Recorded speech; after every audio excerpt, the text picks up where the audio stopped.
time to go viral. I'm homicidal, I'm killing all my rivals. I'm the man, shit, I put that on the Bible. Spotify my target, cause you know I got the title. Hey, I'm a Mac too. I told baby shake that ass like she Apple. She said it's real, so she got my name tattooed. House full, so I hit it in the back room. Oh, baby said she needed now, peep the urgency. I want a little Kim before she had the surgery. Leg spread on that hardcore poster. She love twerking, she just do it for the coach. Big dog, bull massive. 6 tray Chevrolet, I'm classic. All these niggas mad at me, that's tragic. The main bitch in the bed, that's graphic. Yeah, we about to go viral. Hey, we about to go viral.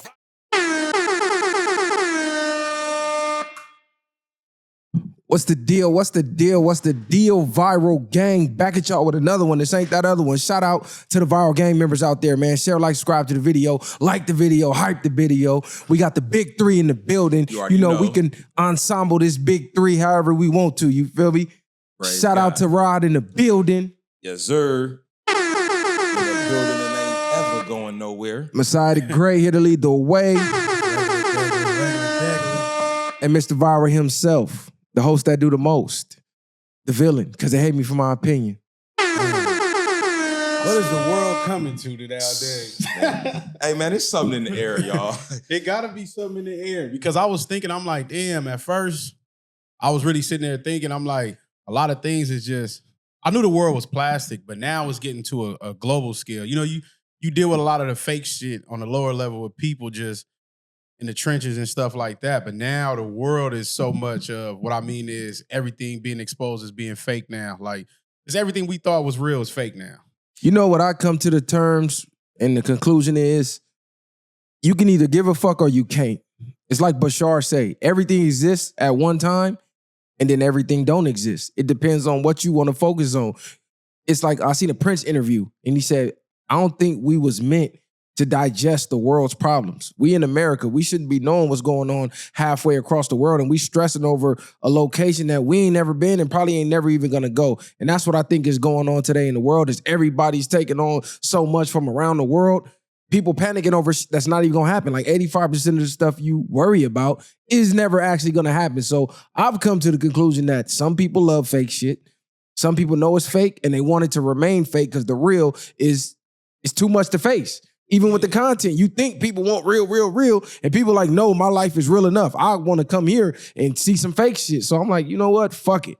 It is what it is. I came to that conclusion a long time ago for sure that, I mean, what could I say, nigga? My attitude is celibate. I don't give a fuck. Because and that's just what it is at this point. And that's why sometimes, like, when I say, like, I don't care to talk about certain things, for one, most people ain't gonna want to do nothing about it. For two, we have no real structure. And somebody sparked my mind today and basically say what system is gonna replace it. Now we damn near need to create our own system, maybe on a different scale. You know, the least got their system. Maybe the people, as a people, we need to start coming up with our own systems to combat that system. So I just look at everything now with a grain of salt. Let's get to these riches, live life, you know what I mean? Live good and focus on what you need to focus on. So to the Viral members, some stuff I may care about, some stuff I don't. But if y'all care about it, I'm gonna give you my opinion on it. Even if I don't, because you feel me? That's why y'all viewing the motherfucker, is because, damn, what Viral think? Damn, what Messiah think? Damn, what Rod think? Oh, God. Y'all value a person's opinion. So as an entertainer, as an influencer, as a podcaster, as a just me being me, y'all keep throwing y'all suggestions. We gonna keep running y'all this content. But you know, for me, like, sometimes this is why it's conflicting, because knowing a lot of the things that I do know of that, how your thoughts produce your reality, and the energy and the things that you give your attention to, energy flows where attention goes, or attention goes where energy flows, however you want to put it. So the things that I've given my attention to, sometimes you can damn near start to create unnecessary things in your own life. Not saying that you will, and it might sound crazy, but if the world is on a mass level, focusing on poverty, focusing on disease, focusing on negativity, what do you think the world is going to vibrate on? I just imagine, and not saying that, how do you say it? What, television or it's programming, everything else. Yeah. So we're intentionally being programmed. Now, what if the world was one culture? What if the world was moving on truth? What if the world was focusing on love and things that vibrate higher? It will have no choice but to balance out that. But they know this, and they have to combat you with all these things to keep you from ever operating from your higher self. So my attitude is, I always say that people view the truth as, arrogant, obnoxious, simply because they can't handle it. Reality is, in this world, I spoke about that the other day, having a high level of awareness. When you know a lot of stuff, as you just alluded to, that can do something to a person. It can cause a type of anxiety if you're not able to process that information. Something like that of the news. That's why I don't watch the news all the time. I'll tap in every now and then to kind of keep my ear about what's going on locally and whatnot. But I've always had the attitude that things like the news it's depressing. It puts you in a low vibrational state. It worries you, as you spoke to. Why am I worried about what's going over there 500,000 miles away on the other side of the globe where time is 12 hours ahead of us? It's daytime here, it's nighttime there. But this is the world we live in. We consume ourselves with a bunch of unnecessary information. And then the information that you do get that is conducive to you, you dismiss it, you shun it, that don't apply to me, when it absolutely does apply to your everyday well-being, your everyday life, but you're over here ready to protest in America about something that's going on in a whole nother country. No, that's a fact. The only things I like to bring up are things that are relevant to ourselves and are relevant to the viewers, whether they know it or not. Like when we talk about the war in Iran, it's probably boring to most people from this urban culture, but they don't know that's coming out of your pocket, bro. You going to the pump, y'all seen these gas prices lately? They done jumped damn near $1 overnight. They said the war is costing us money out of our pocket. Yes, you, the viewer, your pocket, about $10, what they said, a week or a day. I know it costs $1 billion a day to fund the war. So as of right now, you're losing money out of your pocket for decisions that rich people in suits are making. That's why I want to shout out to, I believe it was Killer Mike, I want to say. He said, only rich people kids should go fight the war because only rich people are benefiting from the war. They're the ones starting the war. The wealthy, what do you want to call them? Tiny hat, whatever you want to call them. The elites, send your kids to go troop and you go troop with them. Y'all start these wars way the fuck up here and then you want to go to the inner cities and the lower class to recruit. Like I just seen Trump say, y'all fact check me on this. I believe he said, if you got a felony that is not sex related, you can enlist, you can go fight, and if you make it back alive, we will wipe your record clean. We wipe your Wow, that is a hell of an incentive. We will wipe your record clean. That's what your shit worth, and that's crazy. And that's another thing. That's just another key point of what I'm talking about. Like we already done broke this down before. Television, television. You know what I mean? News, north, east, west, south, broadcasting. They broadcasting this everywhere to program you. So I think all of this, sometimes even looking at that stuff, like damn, this shit probably fake too. And it's like, do we see 100% truth of anything? Because Absolutely everything, not. There's a vibe behind it. So what is really truth and what is really not? And then we say perception is reality. The things that you perceive becomes your reality. So it gets to a point, like you said, it could be mind-boggling to the point where you just have to, that's why I said, I'm focusing on things till the focus is me. And that's just where it got to be. That's a bar. But how crazy is that? Enlist, go fight, we wipe your felony clean like it never existed. Well, so how damaging or how important is it to keep a felony on somebody's record? Or how does it even matter at all if for this act you're going to wipe it clean? What's stopping you from wiping it clean once I get off parole and I finish my sentence, I pay my retribution to society? Why is it still on my jacket? It's kind of like pretty much what he's speaking to is something that they used to do back in the 80s and 70s. I know for a fact the way my godfather enlisted into the military was simply, it was back in the day, it was either go to jail or go to the military. Those were the options. So a lot of people from the 60s, 70s, maybe early 80s that enlisted in the military, that was their scapegoat. That was literally in their jail paperwork. Enlist or come do this time. So fast forward to now, it's the same thing. Oh, enlist will take off your felony. What's the difference? They've been doing this. Furthermore, in terms of what you were speaking about, what people are believing or what they see, there are certain things that are just blatantly bullcrap and people turn a blind eye. So it don't matter if it's the truth or not, people pick and choose what is concerning to them. It's just amazing that the things that are not adversely affecting you seem to be one of your biggest concerns. It just blows my mind. It blows my mind. Right, because one of my biggest concerns is staying consistent in this gym, man, because doing content has cut so much free time out of my day. It's almost a struggle to make it. Whereas before I had designated time and now I got to go so early in the month. Good morning, it's time change, boy. I caught a cold right when the time change happened. So I got hit with a double whammy as I'm waking up 4 a.m. to go to the gym, congested, whooped out, energy levels low. I'm cool now, you feel me? I just spent like 20 minutes in the sauna the other day. I've been pounding Dayquil and I'll be certain remedies. I'm cool now. I'm Gucci. Is this time change really affecting people? Or is this just a mind thing? I always think it's a mind thing, personally. I just think it's a mind thing. The only difference is the sun comes out and it's really the sun been coming out the same time. That's why if you're familiar with mountain time, their time never changes. So it's nothing different. It's a mental thing.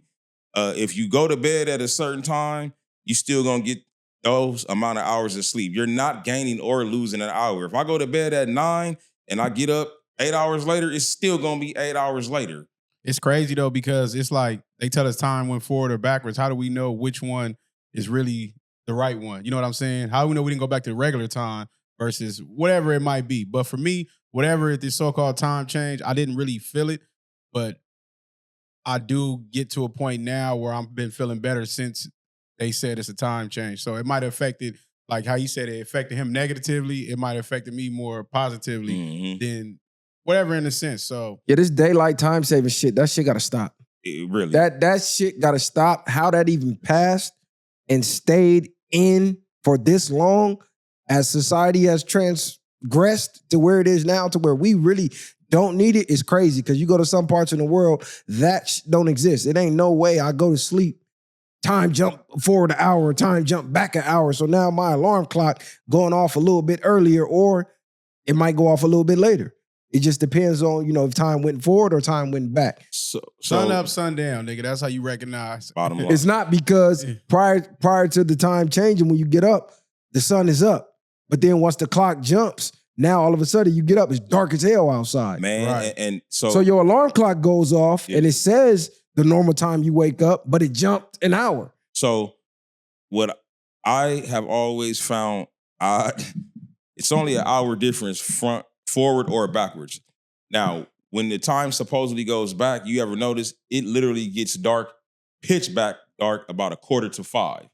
When it jumps an hour ahead, quote unquote summertime, it don't get dark till 9 o'clock. Yeah, I know that. Now, it makes sense. Yeah, that's all I'm saying. Yeah, that's why I That said is sun crazy. up, sun down. So what I'm saying is, I'm trying to understand the science, the significance, why is this relevant? Why is this really a thing? Now, I've never looked it up. Now I'm highly interested in looking it up after we leave here, because that 1 hour, how did it go from getting dark at 4:45 p.m. to it get dark at 9 o'clock? Quite literally, the sun stays out till 9:30 in the summertime. You know what I see? I seen an article where somebody said, yes, conspiracy theory, somebody said the government has been stealing time from people. They've been shaving minutes, and you think you're aging at a certain rate, but really you probably way younger than you actually are. But they didn't skip the time up. They sped time up is what people were saying. Because I don't know if everybody noticed after COVID, people been saying Clocks are not going at the same time what they're saying it is. yeah, they're not going at the, I think they cut the minutes back or something like that. Because people say, man, where's the time going? Time don't feel real. Then a lot of people saying, man, they reset the motherfucking matrix or whatever you want to call it. They reset the coding so everything is different. But a lot of people are way younger, allegedly, than they think they are. Because you're only as old as your mind tell you that you are. They done plenty experiments on this where they had people believing it was a different year, a different time span, and they started reverse aging. So the mind is crazy, bro. So you know how you said it's all in the mind? That was going to be my next question. What's a lot of mainstream's favorite thing to say? Man, once I turn 30, they start, man, They get their penny loafers and flannel shirts out. I'm like, 30 is highly young. But people get to, oh, my back hurt. Even though in a joking manner, I reiterate, words are powerful. Thoughts are powerful. So once you 29 and a half, you already thinking you speaking as though you on your deathbed. You're expecting to already start catching injuries, getting certain things. Nah, you right. And then they have you sitting here believing that. And then the first thing somebody else is gonna tell you, like, you could be like, nigga, you could have fell somewhere. And you be like, damn, my knee's sore. And they be like, nigga, you getting old, nigga. You can't recover the same. You can't do X, Y, and Z. But it's because you believe that too, for sure. So absolutely, of course, age plays a matter, but taking care of yourself and keeping yourself a certain way will. That's why we see some people that look way younger. Then you get some people that's 19, 20, nigga look like they 47. And nigga life done beat you down. Yeah, and what killed me is the people that be worried about the injuries the most are non-athletic people. Well, that's why you fucked up, because you're non-athletic. Well, part of it, I agree. However, it's like your day-to-day life, you can get hurt doing a lot of different things. Sincerely, you can. However, your day-to-day life, you're not doing nothing that's actually going to cause you to have a meniscus tear or whatever these injuries that y'all be quote-unquote worried about. It's almost like how they say, how women say in the gym, they're afraid of putting on so much muscle. Well, scientifically, you don't have enough testosterone. And frankly, you don't work hard enough. That's the real reason. You don't work hard enough to put on that much muscle. So to those people who talking about when I turn 30, oh, my knees hurt. You don't do nothing to be hurt. You literally eat, sleep, and shit. But look, we talk about this all the time. Look how they set the matrix up. Like, what would make you come to the point where, for one, you're not asked to be born. For two, they designated an age and said, once you get to this age, you now owe us on this earth. Like, that's cold. You paying us now, nigga. You owe us, nigga. Woo! As soon as you turn 18, you work, you slave, you do everything else, and you pay us. You think when they get to them levels, you think them elites is paying people? Absolutely not. If I'm creating the money, I'm doing everything else, where is the overall where your money going? You work all these hours, give me your time, and then you come pay us every bill to pay us back, nigga. For your work. That is insane, because you're born on an earth that was already here. So whatever elite that you paying, whatever banker, whatever tiny hat, whatever you want to call them, whoever you paying, there was a point where they didn't exist on this earth. So what gives them the right over you to make you pay them? Because the earth gives you everything you need for free. From medicine to food to water, everything is already here for free. Somebody just decided, hey, we can make people pay for this shit. Yeah, exactly. We might gotta off a couple people, and that's cruel enough. But we can make people pay and work for this shit. Yeah, because it's a big monopoly, and on top of that, nigga, I don't care what y'all say, nigga. Them bags not being at the store no more is a problem. Look at them fucking bags. Yeah, I used to be able to carry 10, 20 bags at once. You nigga, them paper bags, you couldn't carry them if you want to. Niggas shredding you. So I'm like, nigga, all of a sudden we was getting plastic. Now y'all want to act like y'all trying to save the economy, nigga, when y'all trying to destroy the U.S. from the inside out. So it's like, nigga, that is a problem to me, nigga. Nobody ain't mad about that enough to either. Not just a small portion where they start, they just try shit on us. Hey, take the bags away. This how they got you first. You started bagging your own shit. Yeah, we ain't bagging shit in the stores no more. I said, look at them like, nigga, what? Nigga, yeah, nigga, we paying you all this, nigga. Now you ain't. Certain stores still do, and I appreciate them. But for the most part, nigga, them paper bags is trash, nigga. Everybody that experienced by now, if you carrying bags, your shit ripping. Nigga grabbing everything, catching it like. So I still ain't paying for a bag, bro. And I still do steal bags. I don't give a fuck. I take bags. When I go to whatever store that got them available, I'm putting 0 up on the self-checkout, and I'm taking however many bags I need. Y'all got me fucked up. Been getting bags for free since I've been born. Nigga, y'all crazy. God. When they started charging about 5-6 years ago? Yeah, about that. Do you want to pay for a bag? No, bitch. I just bought all these items. Even on the way, all the way down to the liquor stores, they was trying to charge you. Now, when I go into a convenience store or something like that, they don't mention charging anymore. So I don't know if it's they pick and choose certain places. Certain stores, certain areas. Because I don't remember paying for a bag in quite some time, but I know it started a few years ago. Nigga, I know I don't walk through the mall sometimes just with my pride and ego with a brand new outfit on my shoulders, or walking with the brand new outfit because I ain't paying for no bag. Then the mall charging for the bag. I'm gonna pay the 10 cents. I'm gonna pay the 10. Let nigga say I'm Martin. I'm gonna let nigga say I'm Martin. I'm not paying the 5, nigga. I done did it before. I done did it before. And another thing that pissed me off, you go to a restaurant, you spend $60, $70, $80 for a meal, family meal. Then they charge you for condiments. Oh, that burns me to the core. They I'm started never doing that coming. too. I'm never Yeah. coming back. Yeah. You can And forget it's never about 50 it. cents no more. It's always $1, minimum $1. So I want 10 sauces. I got to pay $10. Bitch, I just bought 30 buckets of fries and I gotta pay for the ketchup. And especially the regular fast food restaurants like that, the regular fast food. That's why a nigga barely eat that. You go there, nigga, they want to charge you for barbecue sauce, for ranch, and it's like, nigga, what?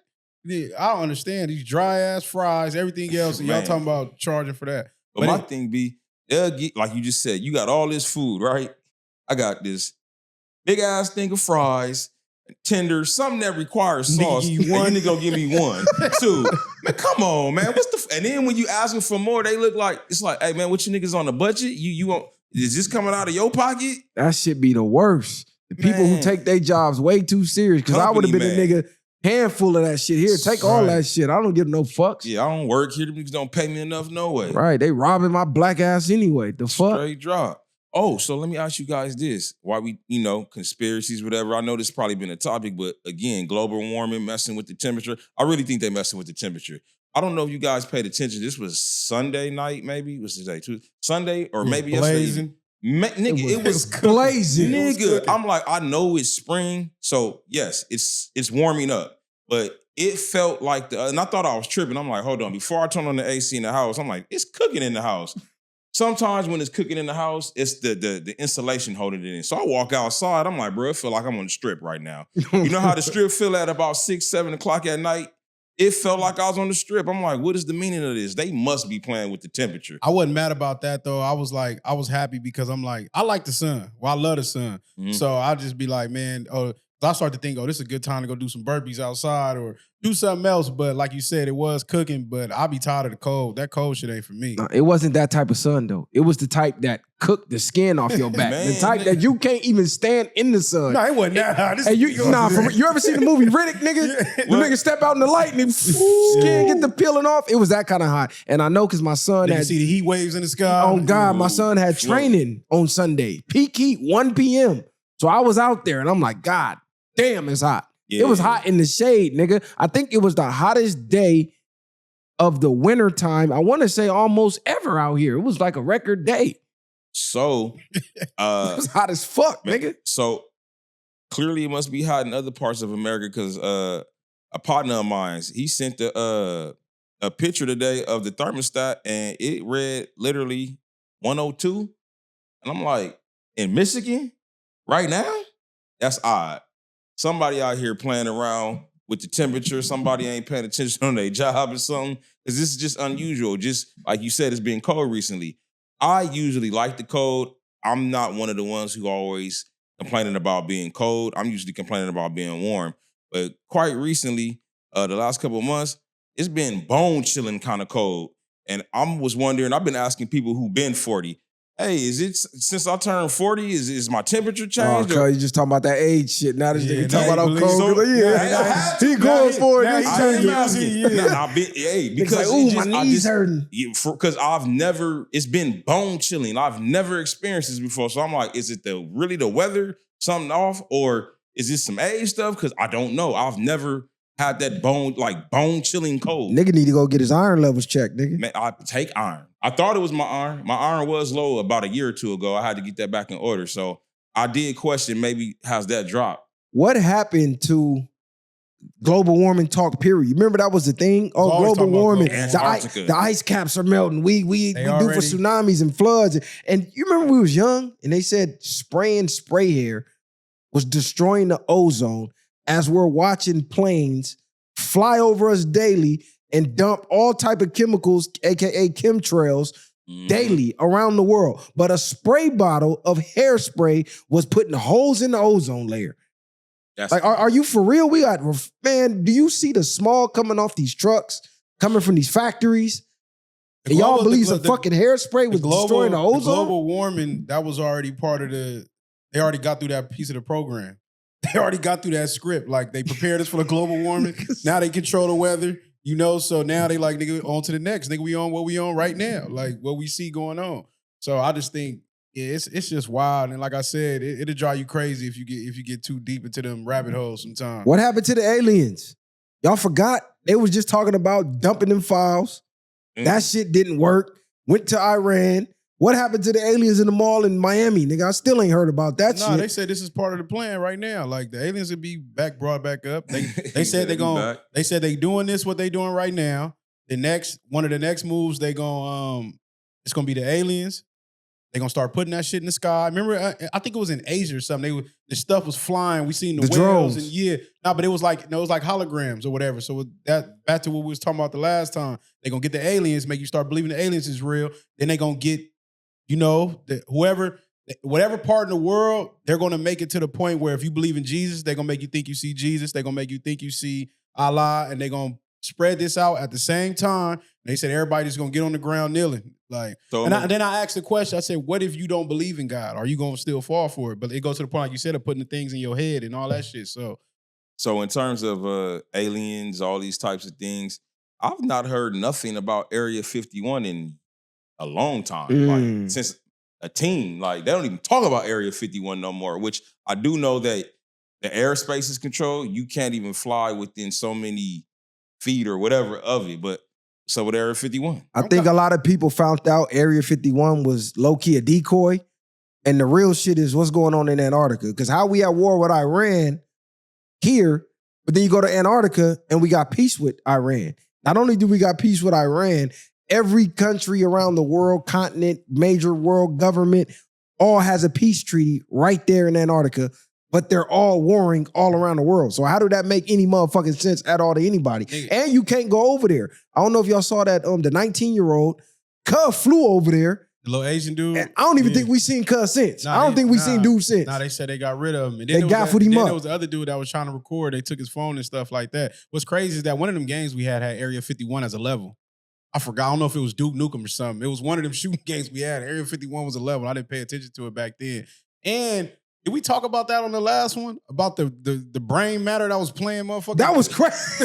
Playing, what was that? Doom, nigga? Doom, what the fuck? That was crazy. They said they had the piece of a brain playing, they downloaded, did whatever they did to it, and it was playing the video game. And then I was thinking about it too, like, why did they make it go straight to a violent game? It could have played Super Mario, it could have played anything. They went straight to Doom, that motherfucker was popping shit up. But that just showed you the brain outside. It was a piece of brain matter too. It wasn't a brain. It was a fraction of a brain. Probably was this big. And they hooked it up, electrodes and whatever else they hooked it to. It learned how to play Doom, and it was playing Doom and shit and all type of shit. And catching hats, everything. Yeah, they said the frequencies of the brain was getting stronger the more it played too. That's what's so crazy. So that lets you know you can literally download to your brain, like the Matrix, nigga. You thought it was just a movie and they plug it in your plug head. you up. That's what they doing. Did you see the one with the gnat? What was the gnat? These motherfuckers said they put a gnat's brain. I didn't even know gnats had brain. Wow. Into a computer, and the thoughts from the gnat's brain was like the gnat was actually in the real world. It was still doing that shit in the simulation. Somebody said, yeah, they trying to show you something. We in a simulation, nigga. We for sure in a simulation, because it goes back to what we always talk about when we think everything is solid, and it's only solid because of the transmitter from our eyes and the light. The same way that everything in here is not solid, but presumably because the way our senses work, this table is solid. But this is not really what it is. That's why I was saying, like, what's really real, what really ain't. It really like the Matrix when the stuff is how the world look and everything is just frequencies and digital stuff. That's how it look beyond all this, because now it's getting to the point now you have to really guard your mind. Now it's getting to that point where I need to really, I'm not going to say that, I need to master it to a level. I want to start learning how to teleport and all type of shit. What they call it, the out the body, how you can leave and do all that. Out of body experience. Because they got the files now. Watch, I'm going to start meditating crazy, and I'm going to holler at you in 6 months. I'm going to do it on the show, nigga. Hey, so nigga, check. I'm a remote view on the show, it's funny cuz. you guys speaking about the brain. It's always said that most people, we don't use 100% of our brain. We only use, the right side of our brain. We don't even tap into the left side. And those people who have, which is not many, they do exceptional things. And I'm glad you brought that up. That's what I was going to say. Why do we believe that? Exactly. And why wouldn't we be able to process or use more of our brain unless they're doing things to stop us from using more of your brain? And that's just why. They know this, because the more you use it, like we said before, if you don't use it, you lose it. But this is why. They got the drugs, the pharmaceutical drugs, the alcohol, everything else to keep you like in a drowsy. out of your mind state to where you never even get to those points. The same way they teach you about fasting and you learn different things about how your body can heal itself and how it works, or you can tap into different things. Even if you ever seen how strong the brain work, like, I don't even want to just say a workout, but something more that you think you can't do, and then you catch that second wind. Like, how do you just, your brain taps into something, or even to something to where, I can't even give an example right now. Just something you think you can't do. You could use a workout. Like, if you pushing yourself and you be like, man, I'm about to pass out, and you push a little more and you realize you get a burst of energy, your brain is just start accepting, like, this is what we doing now, and it's going to keep you pushing long before your body pass out. Think about at what age they first started telling us, hey, we don't use 100% of our brain, right? We only use about 10%. Indoctrination. They first start telling you that in school. How the fuck we in school to learn, but you're telling me, hey, you can only use 10% of your brain. Now you really start to think that throughout your whole life to where motherfuckers is 40 and we still saying it. And we arguing it. Because we was taught that. No, nigga, you can use your entire brain. They trick you into not being able to use it. And how do you know? Because you see people doing extraordinary things around the world and you're like, damn, how the fuck can they do that? How the fuck he learn how to do that? Nigga, you can do the exact same thing if you train hard enough to do it. It's like a skateboarder. Man, I'm finna do a kickflip down these stairs. Fall 100 times. 101, he land that shit. You could do the same shit. Only thing is, he just kept training to do it. Calloused himself. Same thing. Professional fighter. He was a novice once. Mayweather was a novice once. He just trained hard enough and he became Mayweather. And it's also crazy too that they don't teach us how powerful the imagination is. Like, oh man. You know what's so crazy? We did a lot of things as kids because we imagined that moment that you can do it. Like anything, it never, and one thing people need to start doing is daring people again. Because you had no fear when you was put on the spot, a nigga had to dare you to do something, nigga. Triple dog dare you.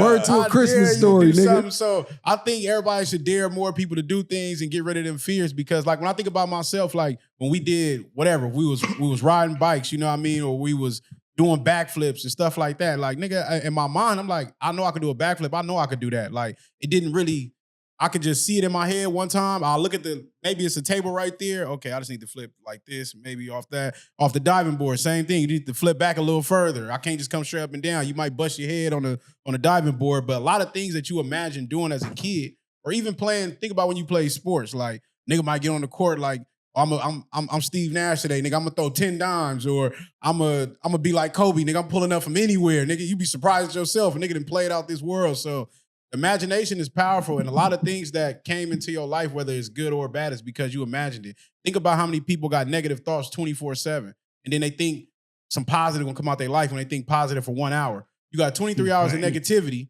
The only thing you watch is gossip. Only thing you do is gossip. The only thing you focus on is BS. You focus on your problems, your bills, everything else that they flooding you with, and you never got time to clear your mind. That's why they tell you to meditate, because it's like a clearance of a computer. You know how you got spam and everything else in your shit, and it don't want to download nothing else. You're gonna keep downloading the same experiences until you clear that out. So everything is learned behavior. So the same way you learned these bad habits, you can learn good habits, more good habits to counter that, to I would say, like, push it out, or influx. So just take that energy and put it towards something else. So, because you have the capacity, you didn't get good at being bad overnight. Just good at being bad is crazy. It's the truth. Nigga's good at being bad. Yeah, you're sure. right. Nigga was practicing up. Nigga was training to be bad. Yeah, like, nigga, for real, like, bro. You do things subconsciously. A lot of us, it's habitual. So, again, the crowd you keep, the things that you consume, what's in your algorithms, all of that stuff does matter. I think we all have a capacity of degeneracy in us, and it's cool, it's fun, but it should be minute. Motherfuckers overly indulge into degenerate type of behaviors or content, and then wonder why you're living it out.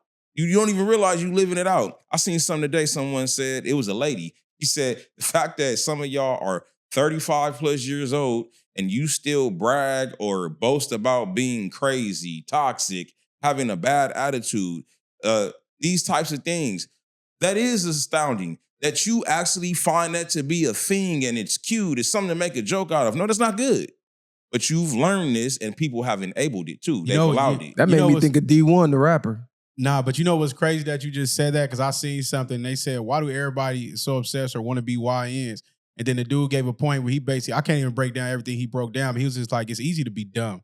It's easy to be stupid. It's easy to crash out. It's basically easy to be a YN. Like it's hard to read. It's hard to focus on something. It's hard to have something that's worth. It's hard to create something out of your mind and bring it to fruition in real life. And I was just like, damn, that's cold. Like everybody want to be YNs, but then you just look at it like, I guess it's easy to be an idiot. It's hard to be an adult for real.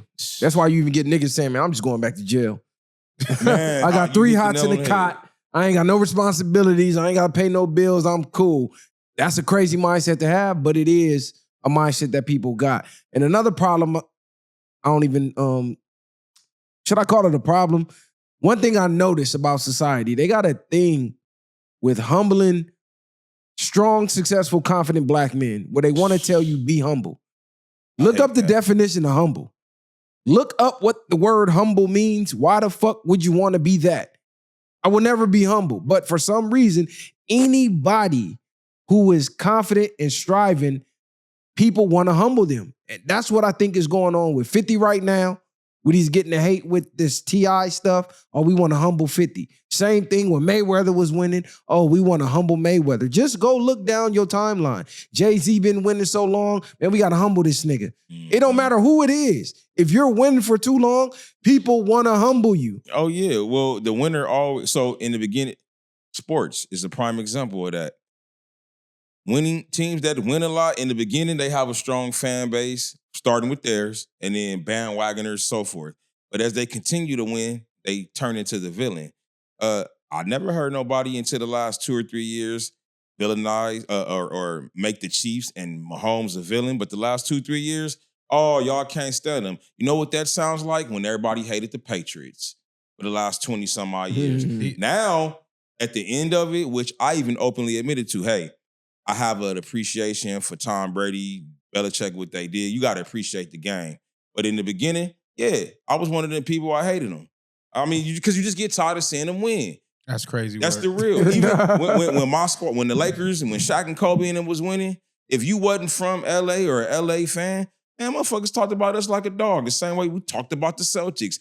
Whoever's at the top, that love turns into hate. Now they want to see you fall from grace. They support you to get there. Now I want to see you fall from grace because you want to see a new winner. But you never see our community speak up on like a Jeff Bezos or Elon Musk or people like that. Like them people, they just be like, oh, they created something new or they invented something else. Like you never hear people like they love Amazon. You know what I'm saying? So even no matter what Amazon did to some of their workers, like I seen one dude down there crying out, old nigga telling some they programmed AI to a T, did everything else it was supposed to, and basically got rid of them. So they was like, basically, watch what you creating stuff for. Like, it was about 2,800 workers. I've seen that article. They made them program AI for 6 months till it perfected the job. Then they fired almost 3,000 people. So they say by like 2030, about 45% of the job market is going to be cooked. I bet you right now, if you work in an office, your job is slowly implementing AI and have you programming your replacement. Some people already, they cutting down on them office jobs, and people, like you said, y'all already are doing it for them right now. Y'all probably, they're going to tell y'all it's a new assignment. We need you to get on it, and you working your way out that job. They're going to say, this is going to help you with your job. It's going to make it easier. But about Jeff Bezos and the Mark Zuckerbergers and the Elons, they're not really in our face day to day. When you mention them, you mainly mention a company. You mainly mention like Tesla or Amazon. So you're thinking of a corporation versus the actual person, like a 50. You thinking of 50. Mayweather, you're thinking of Mayweather. They're Jordan, you're thinking of Jordan, right? They're like invisible entities. Elon might be the exception because that nigga just tweet every day. And he tweet like a victim. As rich and powerful as he is, he has this white victimhood for whatever reason. Ain't that nigga like African or something? Or claim to be? He's a white African. He's not this. Right. He's white, bro. South African. Yeah, he's a South African. Right. Fuck out of here. Or he just trying to throw that in there so he can relate to the blacks. That shit, wow. And it's another thing I've been seeing floating around and more people have been talking about it, but Trump's uncle, I believe, got all of Tesla's paperwork. You remember How did he Tesla, get Nikola Tesla? I'm talking about Tesla? the real Tesla, not the Tesla that y'all thinking Not about. the cars y'all driving and bullshit. the dude. The 369 Nikolai Tesla. Yeah. Who invented free energy and was going to give it to the world, and magically, all of a sudden, he met his demise. They went and raided his house, and all of a sudden, all his work disappeared. Word is, Trump's uncle got it. And then there's a book where they talk about, I believe they describing Trump and his son. I believe his name was Barron or something like that. Barron Trump, time traveling. Just, y'all know what the fuck I'm talking Well, about. it's crazy because, you know, that book that I had a long time ago where I was looking crazy and I had the tank top on, and it was the 369 method. That was Tesla's, that was his theories and stuff like that with the 369 method and how things work. So they gave us bits and pieces of it, but it's like, it's no way that they take work from a man like that and are not using it for themselves, but they're not giving us the information. They're not giving us all the information, I should say. That's why some of this stuff, and what's crazy to me, right? Because we talk about a lot of things. This is off topic of what you just get on, but it just sparked me again. It's crazy to me now that so-called Epstein is dead. You know how we always say people get bigger after they die, and I cannot stop seeing this dude over social media. He's not stopped being talked about. I didn't even know who Epstein was before all this shit started unraveling. So I feel like now all his messages and his interviews, his conversations, this was, they won't spread it. If he's actually gone. They just said they spotted the nigga where, and That nigga been everywhere. Like, Wasn't that a where's video? He was in the Waldo? room or you know, they something? say Cuz got long hair now. They just spotted Cuz Israel. somewhere. They said Cuz was in Israel or something like that. Iran, Israel, one of them spots. But I'm just like, it's crazy. Like I said, they playing in our faces, man. That's all it is. That's So with all of this stuff going on, like ultimately, for those who are not on no spiritual tip, because like you said, everybody don't believe in God, the devil, all of that. But everybody else, what is really the meaning behind all of this? Like, what is this? Motherfuckers just really evil on some evil type of time? Because I sit back and I say, what is the motivation? What is the purpose? Aside from the spiritual side of it, like, what is motivating a group of people to get up every day and make life significantly harder for the next person? Why are you doing this? Nah, I agree. I think it's only spiritual, and I think it's always only been spiritual. I think they're serving a different deity, entity, God, whatever you want to call it, and that's their God's motive. That's what I truly believe. And low key, you got to start looking at this Bible shit, because everything that they do low key goes against the Bible. Now, I was one of the people to say, man, that's the white man Bible. That's the this, that's the that. But the oldest version of the Bible was found where the niggas was at. And they took that. And we don't have no access to that. But I don't know if y'all been seeing, but people have been finding seashells at the top of Mount Everest. The highest place on planet Earth has seashells at the top of it. So that would mean at some point in time, the highest point of the world was under the ocean, under the water. And that was at what time? The Great Flood. So maybe it's some truth to these motherfucking stories in that Bible for real, because Hillary Clinton, she got those leak emails asking for the tomb of the Gilgamesh giant that they found. All this shit is in the files. So It might be some truth to this shit. Trying to clean up his own statement. Nah, because But when you it's- get new evidence, you got to reanalyze. Nah, you do. You know what I'm definitely. saying? You definitely do. But they also say that the world, like how California is a sunny state right now, maybe in 100 years, it'll be, the world moves. So as it shifts, Underwater. California won't be, it might be cold for the next generations or something down the line. Like every spot moves. So the like planet- Pangea. Well, Yeah, truth be everything broke told, apart. it's been said for quite some time. We're on the same fault line as, what is that? Who had the tsunami? What country was that? Whoever had that tsunami some years back, it said that we're on the same fault line, California specifically, LA. And so it's ultimately going to turn into an island. And to get away from it, we need to go as far as deep into Arizona. Now, they've been saying this for quite some time. We due for one. I don't know when, but that's been what's said. So hearing you saying that the water was there and all this stuff that's going on with them messing with the weather, if this tsunami take place, I don't want to be here. Evacuate! Yeah, I don't want to be here. I don't want it to Shout be out my nigga lifetime. Evacuate California, I man. ain't We heard should have from that been. nigga in forever, yeah. So there's a dude on TikTok. He been tapped in with us about a year ago. He been having dreams. He said God talked to him, and God told him that what you saying is gonna happen. Mhm. The fault gonna crack. We're gonna have a huge tsunami. California gonna be wiped off the map. And his goal is to get as many people to evacuate California as possible. Man, that nigga was tweaking. Cub, this nigga crazy. I don't give a fuck. It was a gang of people agreeing with him, too. It was a lot of people saying they had the same dream. So surprisingly, it was a gang of people agreeing with him. But I understand, you know what I mean? Somebody else has the same thought you have. But he was wilding because he said it was already going to happen. He was like, I told y'all. They got to talking about, when the news was talking about, oh, it might be something going on. He was like, I knew it was coming. He left talking about, nigga, I'm gone. Like, that nigga was funny, though. But Evacuate. Shout out to Evacuate. Shout out to Evacuate. That nigga was funny as hell, man. Yeah, that's wild. That These nigga was conspiracy crazy, theories man. is they getting out of hand with some people. Some of them make sense in the sense of like you got to use a bit of logic when you hearing things. Now, some things are hard to grasp because of how we've been indoctrinated with things. But then there's just something. Hey, man, where's your analytical skills at? Right. You know, your critical thinking skills. And I don't think people actually exercise critical thinking skills. I'm at the point where there's not a theory out there that don't sound like it can have some truth to it at this point. I remember at one point in time, if you mention half of this stuff, you'd be in a straitjacket. Mm-hmm. People are at the point where, man, maybe this shit don't sound too crazy. Yeah, because you can't put nothing past nothing no more. It ain't really too far-fetched. Because now the world is just unpredictable. But that's the thing, too. We trying to figure out too much. Nobody ever going to figure out the real cosmos of the world. Nobody's going to figure out everything about it.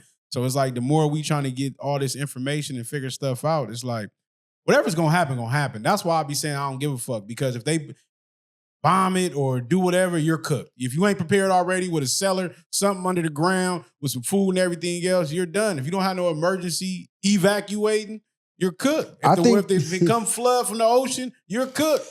I think they've already figured it out, and that's how they keep staying ahead. I think they've already figured it out. I think with the technology that they got, they already figured it all out. Project Looking Glass. These motherfuckers already looking into the future. They already seeing shit before it happened. That's how they keep staying 5 steps ahead of humanity. Are they seeing it before it happened, or are they putting people and tweaking it, trying to control what's going on? Because it's universal law. So if you do a certain excess of certain things, this is what creates. That's why we always talk about you pump from one consciousness and you download that. So if they're choosing to make you download certain things, this is why some people, it's because it's not no coincidence when you get people in clubs or certain things and they all off alcohol, off drugs and vibrating, and then something violent happens. It's like you're placed in an environment with a gang of people. Eventually, that's going to cause something off of all those things. Now, if you go to a seminar, do you think something violent is going to happen at a seminar? Not likely. Because you're on a different frequency. You here for, like you said, some critical thinking, some learning, something else where you vibrating. So when you go off those charts and you understand those charts of how love is a high vibration and how jealousy and hate and certain things keep you down here, what you think is going on in the hood every day? Oh, absolutely. Niggas hating, niggas jealous, niggas gossiping. It's a lot of fuck shit going on, a lot of backdooring, a lot of these things. Now, it's positives in there, but then what happens when that super positive person comes around? Oh, this nigga's a bitch. Oh, you nice as hell. You know what I'm saying? Off. So you got to understand, they understand, like you said, on a bigger scale, like I'm telling y'all, of the one consciousness, and they downloading from that and programming you. They know most people gonna slave all day. You're going to go home, you're going to watch TV, you're going to go to sleep, go back to the same cycle until you 65, 70. Now you damn near got to do it till you 85, nigga. Yeah, so if you don't know what Project Looking Glass is, they allegedly have some type of technology where they can look in the future and the past. I believe there was a movie called Contact that showed what I'm talking about. And there's a certain, how it looks, if you look, I want to say in the Oval Office or somewhere where one of Trump's office, they have the actual like outlining of what the object is supposed to be. And they saying that's how they've been keeping ahead of things. And like you said, the butterfly effect, the Mandela effect, something along those lines of they keep seeing things, but what they seen when they look so far in advance was them being destroyed. That was the story that I got when I went down that rabbit hole, was the elites, they looked into the future with that, and at some point they got destroyed by whatever they got destroyed by, and that's why they've been doing what they've been doing to try to stop that from happening. I was in that So dumb- like bro That said, was in that dumbass Asian movie you had me watching. Where that shit kept repeating. What? yeah. You know what I'm talking about. But then they finally came and she was like, well, the only way to stop it from y'all from getting ended is to basically try to end us. Or I forgot what it was. Because what about the Terminator, right? They knew Judgment Day? Judgment Day. John Connor is going to put it in everything. So what? They send somebody back in time to try to off him. So that may be an answer to your question of, well, what the fuck is possessing him to wake up and do this and try to take so many people off? I'm telling y'all, the Project Terminator Looking thing Glass. is crazy though. Hey. Because wasn't the Terminator created in From the that Matrix. Tales to the Matrix? Yep. Yeah, and it's crazy. And was Neo supposed to be he not the little boy, was I he? think he was John Connor. Nah, I don't Yeah, think I'm telling you, the movies were connected. I think the Terminator was supposed to go protect the little boy, which ended up That was in part two. supposed to be Neo. Because, well, in Yeah. part one, he came to kill Sarah. In part two, he came back to protect her son, John. Right, And then I gotta moving watch it forward, again. he was their protectors. Yeah, I gotta watch it again. I Yeah, the forgot black Terminator guy. are prequels to the Matrix. So it's Terminator and then it's the Matrix. That's what I'm saying. Got Yeah. you. Well, it's crazy. So how you said people are foreseeing the future. Well, we all have deja vus, and that's somewhat you know you be like, hey, I've been here before, I've seen this before. So do you because that's a real thing? Do you believe a certain type of people, whether they're spiritually tapped in or is scientific, if not both, have found a way to maximize those deja vus that we all have and able to look into the future or time travel, those types of things? Because deja vus are real. I just had one the other day, and my deja vus be real. I tend to get scared because in my deja vus, it's usually something negative that's happened. I'm like, I remember this, and something ain't right, and I tend to get away from wherever that area is. It's just, it's always been something bad that's happened. That's crazy. When I had deja vu, it never unravels the whole thing. It's just you get that feeling and be like, damn. I always try to figure out what's gonna happen next. Right. To see if I'm on point with the deja vu. I don't ever really get bothered from it.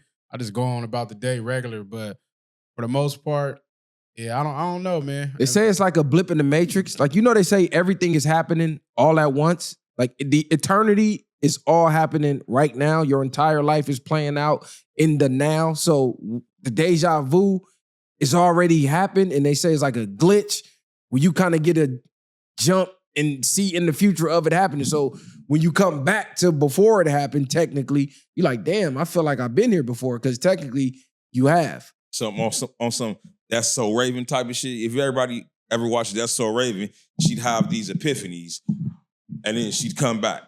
And it was another show way before Raven had this show.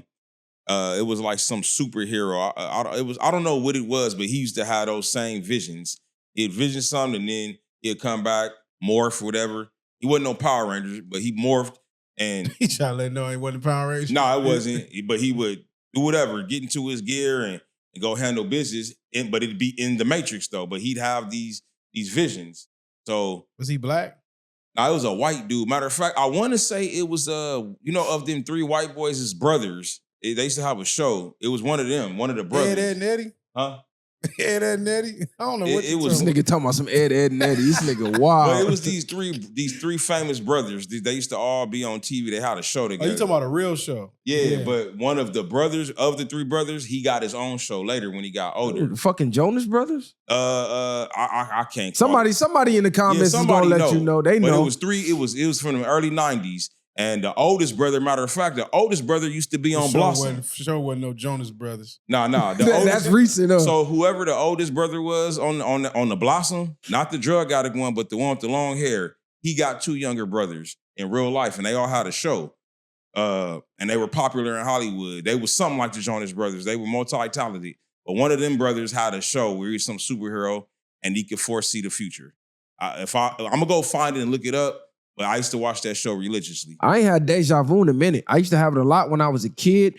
And we always talk about this. I think you tapped into more of your spiritual side when you were a kid before your mind started to get contaminated with the physical world. I think as a child, you have more ease of access to your spiritual side, which is why if you ever look at like government programs or the Matrix, right? They had the school where they was training the kids to bend spoons and shit like that. And then the kid was coming to teach the adult Or they tell you, it's easier to learn things as a kid. So it's easier for you to learn how to swim as a kid versus an adult. I think that ties into the spirituality as well. Because I used to have a lot of spiritual shit going on when I was a kid that I couldn't explain, that I look back as an adult, and I wish I could tap back into that or with ease. Like, let's say sleep, what the hell is this? Sleep paralysis. That shit used to happen to me all the time when I was a kid. Even in class, I used to fall asleep in class and wake up in my mind. That was one step of me like spiritually leaving my body. Yeah. And that shit don't happen to me no more. And I be wishing I could do that shit now. Because I used to get spooked at first. Because I done seen like shadowy figures and thinking they was demons. You can't breathe and shit like that. But they say, once you get past that, boom, you could pop out and just move around. Yeah, nigga always think he's stuck, can't move. Nigga feeling like on the Matrix when they close his mouth and you trying to Right. So it's crazy though. But for me, I think it's a little bit of both. Like I said, go back to the imagination and it goes back to the spirit, because as a kid, you're able, it's way easier to teach a kid something because they don't think they know everything. They haven't been programmed by the world to just, like, you get to later ages, you can't tell somebody, it's hard to tell grown people shit. They don't want to hear it. They think they know everything. As a kid, you're going to soak it up. You're going to be able to put that to it. So I think that's why it's way easier to deal with children. That's why they say get them at the youth. Get them as a youth first. Because a kid can believe into something and make that a reality without realizing why they make it into reality. But their belief is so strong. You don't start coming with doubts and fears and stuff until they damn near implanted in you. You know what I'm saying? You might think you can do something and the nigga might come by and, you might hurt yourself or you might do this or that. That's why I hate when people do that to kids now. Like, let their ass play. The same way a kid don't know, like, oh, you fell, your knee bleeding, bust open or something. Kid running back playing. Soon as somebody go crazy, oh, what happened? Now the kid screaming, crying and shit. You weren't even thinking about that. Yeah, you wasn't even worried about it. Now you feel all the pain. So yeah, most of your doubts and fears are other people's doubts and fears. Projection. That's why they say never tell people your goals until they already like etched in stone, because the second you tell somebody, they're gonna implement that little piece of doubt. They're gonna plant that seed. Well, damn, what if this go wrong? Or damn, you sure you could do that? Now you second guessing yourself. First you excited. You like, damn, I can make this happen. I know it's gonna happen. Hey, bro, I want to do this. I'm gonna open this business. Shit, you know how many restaurants closed, nigga, the first 3 years? Why would you tell me that? You know what I'm saying? Now you like, ain't this about a business. You didn't just see what happened to Mr. Tenderism in them? Yeah, I just think if you plant the seeds, you have to be strategically careful, because it is some people that genuinely want to see you and maybe could help you and be those extra. But that, I think it has to be compartmentalized real good of who you can trust with your goals and your dreams, because people are dream killers. You know what I mean? Absolutely. And when people kill dreams, it's based off of, like you said, they projection of their fears and everything else. But it's like planting a seed. You know what I'm saying? Some people gonna water it, but some people it's like weeds. Like you get around me and everything you speaking is like a weed plant versus somebody that can help water your seeds and then it grow like fruit. So I just think, yes, be very mindful, but at the same time, it's always good to have people on the same page so know what direction you're going to. Because I feel like that's where the mastermind thing comes from. So the irony in this, I literally just seen something. I seen it twice on my timeline yesterday. A recording of KRS-One. Now, I don't know when he said this, but he said something along the lines where he said, when young people don't listen to older people, it hinders them. If they listen to older people, they can be ahead of their peer group. Whereas the same thing applies to the older people. Older people who don't listen to younger people, they stagnate themselves. But when they listen to young people, it helps them to be far more advanced around the people in their peer group. So I say that because you had alluded to, or when we was talking about the youth, having that youthful mindset, I think it goes to both. It's cool when you are a youth because you don't have no fears, because you don't know the unknown. You have no fears. So you attack it head on, and there's some successes. Sometimes there's not, but you see more success. As you said, when we know more, it's cool to know more, but knowing too much, prime example, look what's going on. Look how everybody doing shit. You're looking at everything that go wrong instead of what can go right. And so, you know how they say the government don't tell us everything because it'll create mayhem? I tend to want to believe that because, look, the internet right now pretty much shows us everything that we want to know and don't want to know. And look how people acting with the information. And mind you, you know they ain't told us everything, not the real shit. They just giving us something. Look how people acting now. The internet give you everything. What's even more You crazy? think that's like a test? Like let's give them a little more and I see do. how they act. I We'll do. give them a little more and see how they act. I do believe that. Everything was crazy though, but what's even more crazy, I had seen something I was studying, and it basically was saying like, if you do not have ultimate belief in oneself, you do not have ultimate belief in God as you think you do. Because if you are one, or even however y'all want to put it, if Jesus and God are one, and you are created from the Creator, and the Creator lives within you, and you don't have ultimate belief in yourself about the things you do not have ultimate faith in God. So I think everybody needs to think about that. No, that is a fact. It's like they say you can't pray and have doubts at the same time. Because for the same reason, how are you praying to God for something and then doubting your prayer if you believe God answers prayers? So you're literally doubting God. Right. So that's why your shit will never come true. And I want to, pretty much it says in scripture, faith without works. So a lot of people got the faith, or in that way you just described, clearly you don't got no faith. But then you got people who got the faith, but they not putting in the work. You know, whoever they believe their God or their entity is, it's like you just throw the wish out there and then you just sit back and this is going to happen. No, you still got to put forth the effort. You have a goal. It's not going to happen by itself. You got to help God or help people help you. I can ask y'all for help all day long and you might be willing to help me. But if I'm not helping you guys help me, then what are you doing? What are we doing? It's like meet them halfway. Yeah. You know what I'm saying? It's like saying you want to work out, or let's go work out, nigga, do some burpees, but I can't do the burpees for you.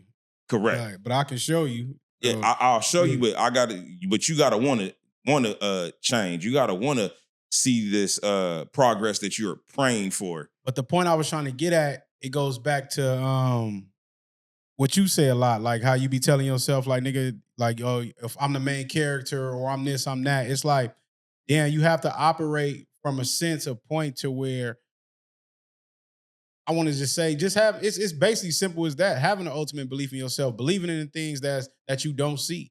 Everything comes from the spiritual realm. Everything that you see created started from a belief in something.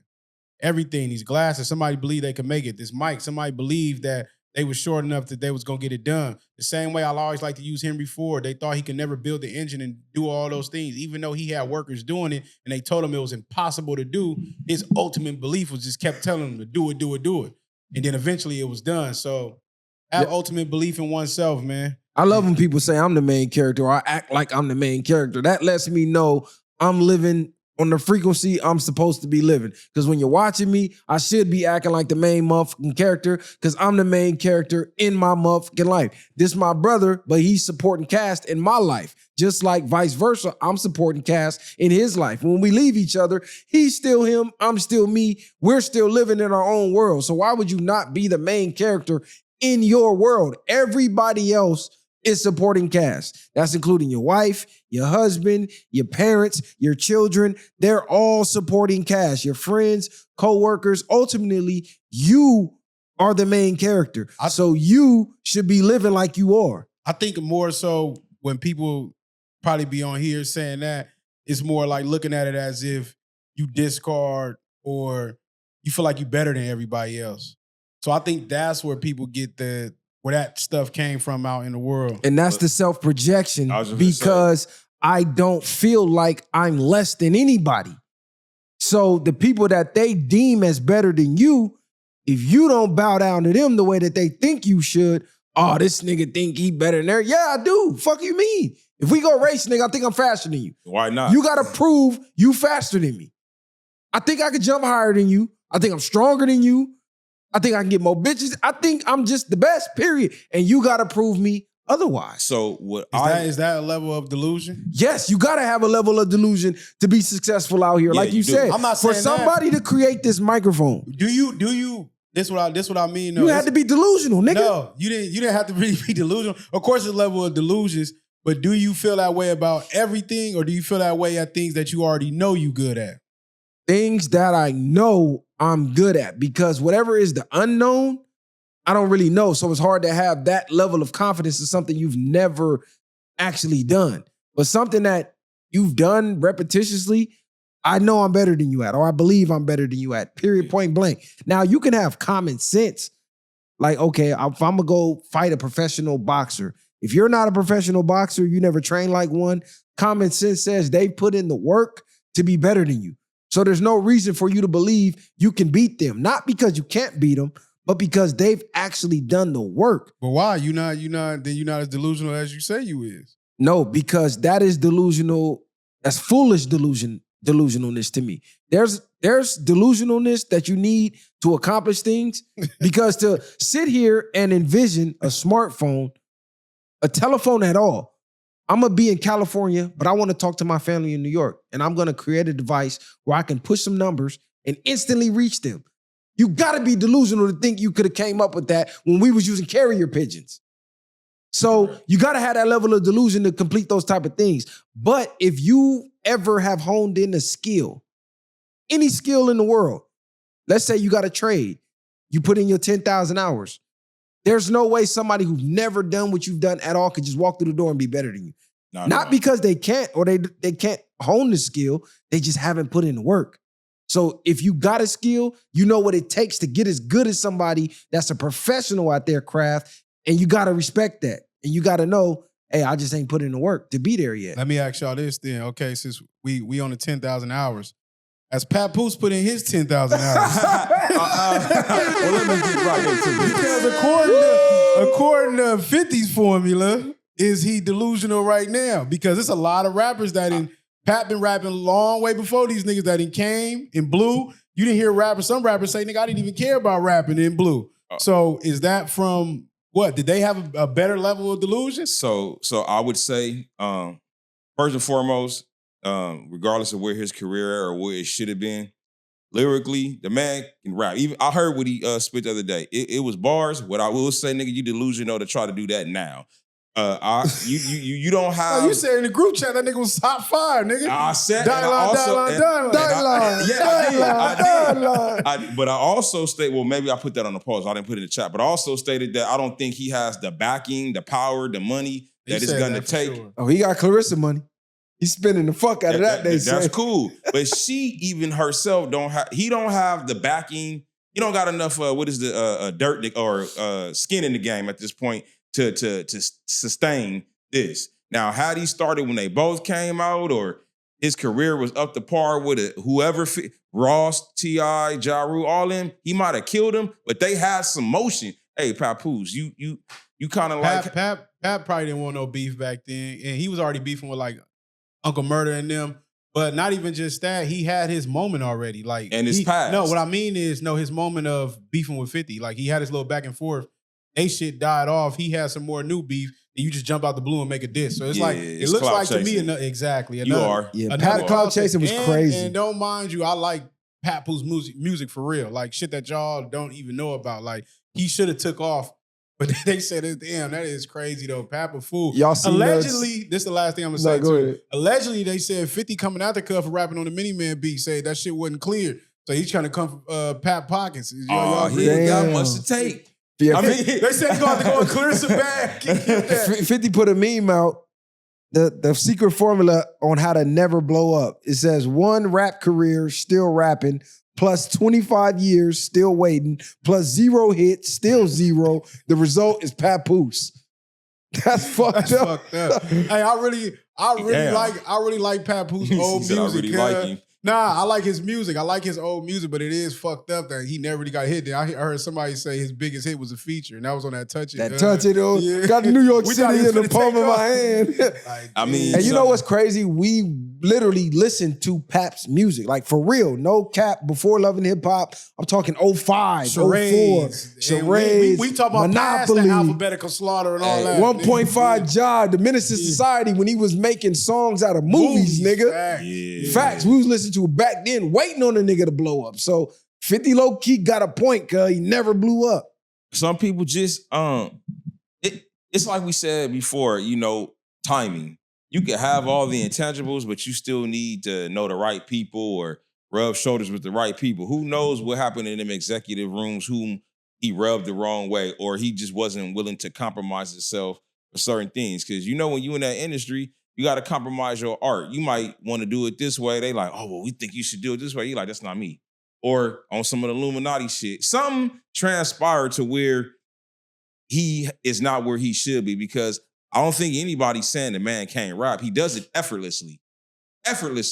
So that's not the problem. It's really one of those who you know, or, you know, his moment didn't come, or maybe he didn't seize it. I don't know. But right now, I say you leave that alone. Did he not seize it, or was his music just really not hot at the end of the day? Because you had DJ K-Slay.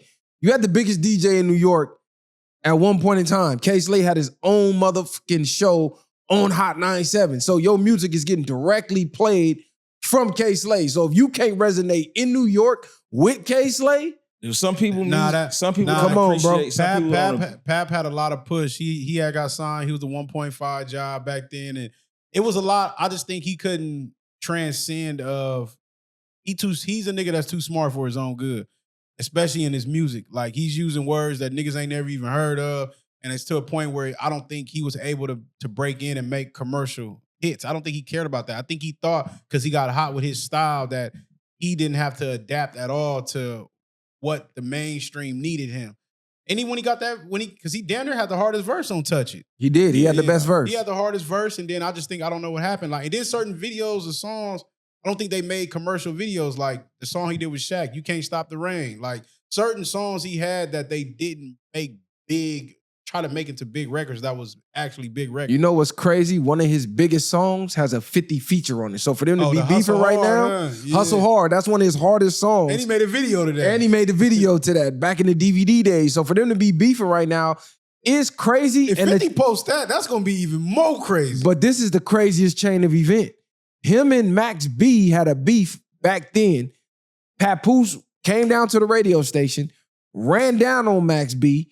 50 was in the room, and 50 walked Pap out and saved Max B. Now 50 and Max B is doing songs together, and Papoose is beefing with 50 now. It's just so those chain of events is crazy. It's very soap opera-ish. This is very soap opera-ish, nigga. Young and the Restless type shit. Like, come on, man. That's what I'm saying. But not my bad. Go ahead. Okay, that's what I'm saying. This shit. That's why I keep using the phrase exhausting. Now it's not even about 50 per se. Just beefs in general, because as I stated weeks ago, where are these beefs even deriving from? It just be, nigga, like, when I seen that, I'm like, nigga, Papoose and 50, like, you wake up and niggas is beefing. It's not fun no more. Beef used to be fun, because it's like, oh, damn, it's kind of like when we was in school, and after school, nigga, such and such finna catch that fade. Oh, nigga, I want to see that. But if it's every single we want to see fades every day. I ain't gonna lie. Niggas was lining up. Niggas science building bathroom, nigga. God, under the bleachers, nigga. God. How important? Nigga, it's finally your turn, nigga. Yeah.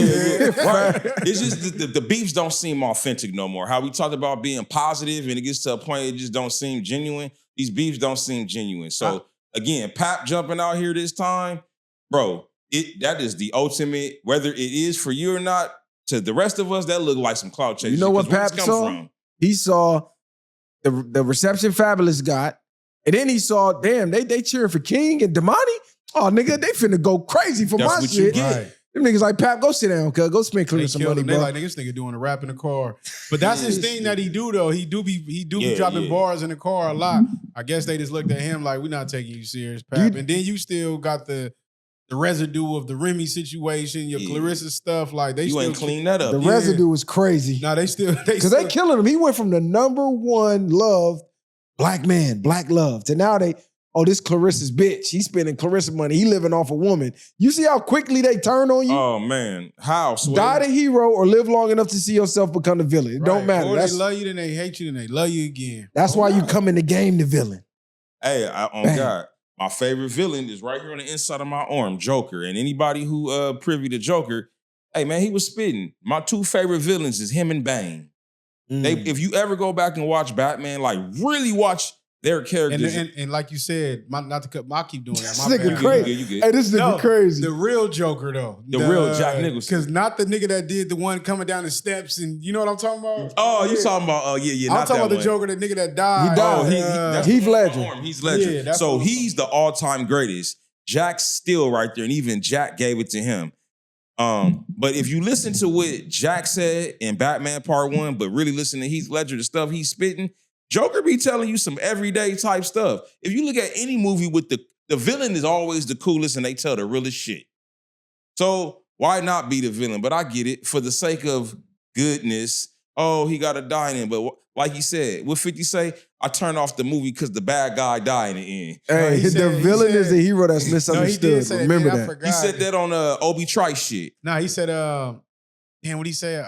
He said, I never watch cartoons to the end because the bad guy never wins or some shit like that. Yeah. And what happened to Obi Trice? Yeah, that's on Obi Trice. And he was pushing Obi Trice hard. If y'all go back and listen to that Obi Trice first album, that was a banger. He didn't get the push that he's supposed to, but 50 was pushing him hard because they pushed him back to push Get Rich or Die Trying. I thought M was pushing Obi Trice. Yeah, M was pushing Obi Trice. Well, he was, but 50 was like, they was all under Aftermath. I mean, they was all a unit. Obi Trice, Stat Quo. Yeah. Stat Quo was supposed to blow up, and then he Never wound up happened. doing a lot of ghost writing. All this was around the time Dr. Dre was supposed to drop Detox, and they never did because he was too much of a perfectionist. He was scared of them saying the album didn't live up to the hype because he took so fucking long to put it out. Look out for Detox. Detox. That's all he said on every Yeah, track. like 10 years straight, was nigga. pump faking like a motherfucker. Facts. We still waiting on Detox, That's nigga. what, What the fuck you happened? doing, nigga. You detoxing from the chronic, nigga. You never get it, nigga. And you remember he had put out an album. I A think it was sample. Compton or some shit like that. And people were saying, man, we think that was Detox, and that shit was trash. That's why he didn't want to Hey, matter call of fact, it Detox. It's a song he got where it's a banger. I don't know if it's off the NWA soundtrack, but it's a song where the dude on the verse with Dre, he say, man, something about you supposed to detox, quit capping or something. So Was it Chris Carson? Wasn't it? Wasn't Wasn't he pushing the nigga named Chris Carson or some shit like that? But it was a banger. I want to say it's off the NWA soundtrack. They do reference that on the song with Dre, but we ain't never gonna get it. We ain't gonna get it. Nah, Detox over with. I'm That's not a even wrap. I wasn't even never even looking for no Detox. I say he just Nah, say- back then niggas was looking for I say he Detox. just Never say looking screw for it, and next summer come out with a Chronic 2027 or Exactly. something. That Chronic now, 2027. and that's what I was gonna get to next. Exactly. Just keep the chronics going, nigga. Well, who we gonna put on there? Nigga, Nigga, everybody. Nigga, everybody. all these Who? rappers out here. What do you mean? he Who? got, and don't just Nigga, do you it off the still West put Coast. No, Who? you still put the classic niggas on there. You put M on there. With you the put new Snoop niggas. on there, and you Come add some on. of these younger artists. What are you talking about? Who we gonna put on there? Because this the new wave, so you Okay, gotta so- put the new wave so of artists You on don't there. got to, nigga. I'm Detox era, nigga. Whatever Nah, you talk about that's- chronic So era. for me, him and Game, they cool, they talking? No. Well, for me, Game didn't even get invited to the Super Bowl, remember? correct. Then he So- started dissing Dre. Then he dissed M. Yeah. That shit didn't work. Now he dissed Kendrick. That shit ain't working. So if yeah, just you put Kendrick on there. I was gonna say who I would see on there. Clearly, you're gonna have Snoop. You're gonna have some of your OGs from his era on there. But in terms of new cast, you're gonna put Kendrick. Man. I would like to see Game. He not new, but Fuck he. that. Go get everybody. Nigga. Go get Exhibit, nigga. Go get Eminem, nigga. Oh, he Go Say get fuck these it. niggas, nigga. Go So then we ain't getting no new niggas. No, We don't no, need we no not niggas. doing that. No, Who was on no, Chronic 1 and who no, was on we Chronic not doing 2001? that. No, we not doing You that. need some new niggas, This right? nigga This don't even. nigga said Chronic 2027 and said go get Exhibit in them Yes. niggas. Nah, nigga, Exhibit. go I don't get- think go- he for these times. Come on, bro. Exhibit can spit, Tweaking. nigga. No, I tell you who can spit right now, nigga. Hitman can still hit. He can go get Hitman. Who? Hitman for the nostalgia, yes. Hitman, he can still spit right now. If Hitman dropped the verse on anything that Dre put out, it's gonna. No, who slap. should he go get? Let's hear this nigga. He got to get somebody new, bro. Who? That's what I'm asking y'all. Well, I want to know your There opinion. is nobody new that's worthy of being on a Chronic 2027 that I know of. So That's it would worthy? have to be somebody that's really unknown for real. Now he got to name some unknown shit. This nigga can't even give a name. I can't get I these mean, niggas. but you killing me. put You YG killing on- niggas. look, look, look. You killing me He for can put saying YG on Eminem, there. the original niggas that was on the Chronic. I'm not but saying you don't want get you them. want some unknown, some underground niggas. Nobody you don't even know. Nigga don't even know who to put. I'm Nigga not- ain't even got a suggestion. Killing mine. Because these niggas is trash. That's my point. Go with the OG niggas. No, So that's not when going to we do- Dre is an resonate. OG. What are you talking So about? when we not do gonna OG, resonate. are we doing OG West Coast or are we doing OGs? Put don't- like it don't- some real Just like some real yeah, five spitters. Buster, Snoop. No, this the Chronic. This West. Oh, okay. The niggas he had on there, exactly. My point, nigga. That- I no, know that's- Quick that gonna don't be make on sense. there. Quick gotta at least produce or be on the track. Why would you make Chronic 2027 and go get the niggas from Chronic 2021? I mean, 2001. Well, that's cool. Or the It don't original matter, Chronic. man. That don't even make no fucking sense. Unless he do a revamp. I mean, This nigga gonna say Larry June for sure. you goddamn right. I was waiting on it. I was gonna hit that button, on some nigga. real player shit. Larry June in here. That's off rip. Larry June, that's the first What person to come to niggas mind. right now is gonna make Chronic style type music. Like when you think of the Chronic 2001 and all that shit, you ain't getting no artists right now that even got them sounds or the way them niggas was rapping. So it don't have to sound like that. I know that. You just got to give it the new way. updated. Yeah, the updated version. We're not looking for that. That is done. Leave that alone. You need new now. Yeah. Now, because when he made that, he changed the sound with that. Correct. So that if you come in sound like the first 2027, Chronic. you got to change the sound again. You can't go back to that. Yeah.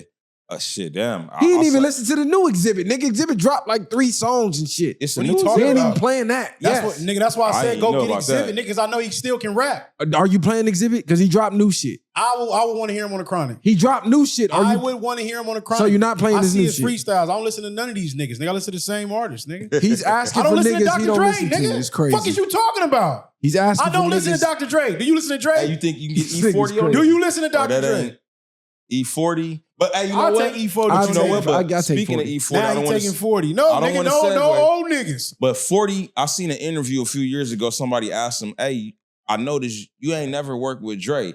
And 40 spoke to that. He said, "Man, I don't know what Dre problem is. I'm one of the most influential people off the coast, you know, with Snoop and himself." He gave them their flowers, but he was pretty much saying, like, I don't know why he ain't never worked with me. Like, he kind of felt some kind of way about it, the way he delivered it. I don't want to misquote him, but he literally was just like, I'm not understanding why we and him ain't worked together. It's like an invisible wall with the Bay in LA. It's almost like big brother, little brother type of shit, or distant cousins almost, where we family, but we beefing. Yeah. But we cool at the family reunion, but y'all over there, we over here. For whatever reason, I don't know, but it's really just like that. Maybe because we like 8 hours apart, and it's I two get different there. worlds. Nigga, when I drive to the bed, nigga, I get there in 5 hours. I'll be maxing it. You a different Maybe nigga. Dre don't know what to do with E40. I think that, yeah, because why wouldn't 40 be on Chronic 2027? Why wouldn't Dre know what to do with E40 though? It's Dr. Dre, nigga. Yeah, that's cool. So it makes one believe, do you got a problem with 40? Why would you have a problem with E40? What I problem don't you know. got? I mean, the question was posed why he didn't work with him, and the way 40 answered it, it was kind of like, yeah, nigga, why haven't you worked with me? But Dre haven't worked with a lot of niggas. Almost none of the new niggas he worked with. You can't compare that, nigga. E40 ain't new. E40 nigga. not a new nigga, That though. nigga been around since they all been hot. Yeah, 40 been around since the, 89, 90, with all of them. Has 40 worked with Quick? Do him and DJ Quick got a song? I'm sure they work I think together. they do. I believe, but I What's the can't name of tell that you what it motherfucker? is. I wouldn't know, but I know Quick work with everybody. I know one nigga I would like to hear on the new Chronic Sugar Free. Hell yeah. Put Cuz on there. Man, because he ain't Nigga, on you neither just said Chronic. no old niggas. No, Sugar Stop naming Free. these old niggas. Sugar Free is timeless. He's not really an Now old he's nigga. timeless. This Hey. nigga is crazy. You see how this Free nigga the dog. Free is timeless. You He's not see- really you an see how this old nigga nigga. always But contradicting here's himself? this what killed me, and I get it. Certain things resonate. Everybody that I talk to that don't really fuck with Larry June, I'm like, how do y'all like Sugar Free, but you don't like Larry June? Or Sugar Free is a Sugar Free spitter. is a whole different nigga than Larry June. Larry June, He got okay, energy. He got charisma. He I got okay. flow. He got bars. He funny. Larry June just talking in slow motion. Okay, I would say Larry June is just a calmer, Too Short or that of a 2 Chainz? No, Dom Kennedy. That nigga He's a trash. Dom Kennedy clone. Nigga, you really go, How- nigga, Dom Kennedy is boo-boo. How the fuck is Dom Kennedy boo boo when you listen to Larry June? Nigga, Larry June be spitting that fire, man. He be 10 toes down. Dom Kennedy got 2 songs in my playlist that I like. I don't like nothing he spit. Name a classic Larry June project. Dom has several. I can't name one of Dom. The yellow tape. Please make it home safe. I don't know nothing. Anything I hear from him, and when he come up in my algorithm, it just don't be hit. Now, I will say he resonate better. To me, he sound better as a feature. When he featuring, I fuck with him. But I can't hear too much of him. I can't do it, bro. Go listen to the yellow tape. I will. Go listen to Make It Home Safe. I will. Bangers, classics. I low key agree with you too, though. I ain't gonna say classics. They Classics. cool. Cult classics. I can't name 3 songs. West off Coast that, cult classics. without the song, please. This nigga, He can't name 3 songs. he only know please because Nip is on there. That's true. That's Now- that's why he's saying it. Fuck Ain't is really he all talking that. about? Now, I believe okay, so Dom Kennedy, he has the voice, It's just his music not resonating. Like them two bangers that I like that I play religiously. Come here trying to look up music. If he come like that, trying to look up songs. he got the voice that style that I like, that sound. He do got that, but it's just when he be spitting his music, it just don't. It don't. That makes zero sense to me because Larry June is a Dom Kennedy knockoff. So for you to like Larry June, oh man, he if you don't knock literally it off, stole Dom's entire style and just slowed it down. Dom Kennedy got his own style and he makes good music. Larry June got to stop. I think Dom Kennedy is more like vibe music. He's not I ain't gonna say what you expect from LA, but he's not like the grimy LA. Like that's what I'm saying. So you expect something different from him, but I just think he player vibes. Yeah, that's what I'm saying. He give me player vibes. If I ever was to meet him, he seemed like, nigga, I think me and you be on the same wavelength. But the way you spitting your player right now is not resonating with me. But it don't mean that he ain't. It just it's that not. Makes listen, I can't wait for the comments because that makes zero sense to like Larry June. You're trying to compare apples and oranges. He's not spitting like Larry June. Give me a Larry June bar. Give me a hot Larry June bar. Nigga, don't check me. Check the air quality, bitch. What you talking about? He be spitting just like that. That's a bar. That's something he just said. Nigga, that's a real bar. Don't check me. Check the air quality, bitch. That's like an ad lib I heard him say. Man, give me a bar where he's rapping. Nigga, give me a Dom Kennedy Smoothies in 91. Man, this nigga's hate. Larry June. Hey, don't hate on the Larry June. Fun. If you like Dom, you like Dom. He don't resonate with me. This nigga crazy. He don't resonate with me. If y'all ever heard Larry June, you understand why I say that makes zero sense. Bro ain't heard Larry June. So when he listen to him and listen to Dom, he'll understand what I'm saying. That makes zero sense. Listen, man. Dom Kennedy, he does not have that kind of, what is that word I'm looking for? The impact. His music don't impact me like that. He don't. What impact does Larry June have? Man, it's. I guess we listen to stuff where we like stuff in terms of how we tend to live our lives. So how I kind of move. What you saying, it don't move the soul. Yeah, Dom don't. But I believe he be on the type of time I'm on. It's just like Jay-Z resonate with me. He on this player type time. It's a lot of player type people. Sugar Free, Jay-Z, Larry June, they resonate with me. Dom just don't. Wow. I'm going to listen to Currency before Dom. It's just like it took me a long time to get. Now I fuck with 2 Chainz. And you know why I listen to a lot of 2 Chainz? Because he on a lot of Larry June songs. 2 Chainz impactful? No, but he just resonates. Y'all hear this nigga playlist, right? T.I. Hey, call it what you want. Jay-Z, T.I., Lil Wayne, Domney, fucking Larry June. This nigga playlist trash. Never, nigga. It just don't resonate with you. I be on some real. I just don't understand how you like Sugar Free and don't like Larry June. Them is 2 now. That's apples and oranges, nigga. No, it's not. That's Sugar Free and oranges, nigga. And Sugar Free fuck with Larry June. That's super tough. I wouldn't give a fuck. All that is cool though, but Sugar Free is like he's in his own box. Now, if we talking about bars, I'm not saying his Sugar Free got bars. Rapping style, his everything is Sugar Free. Like, correct. So you can't like even Too Short, right? You can't even compare. You like Too Short? Yes, Too Short is his own box. Sugar Free is his own box. If like you bro like said. Too Short, so the way I look at Larry June, he just the more mellow Too Short. His delivery just not as he be on some real smooth type player shit. Do he got a song like is that Too Short? Gangsters and Strippers? Like that type of music? No, that's not his energy. His energy is more mellow. That's why I said his energy. He's just a mellow Too Short. He be on the same type of time. Imagine putting on your headphones and a nigga all just my talking. Folks who listen to Larry June and Too Short and Sugar Free. Y'all know what I'm talking about. And the fact that you sit here and you think Dom Kennedy is really spitting, I question you at this point now. I can't understand how you can sit here with a straight face. If we do a versus, Dom got some good. He got some great songs. Larry June versus Dom Kennedy. Dom will win clean sweep.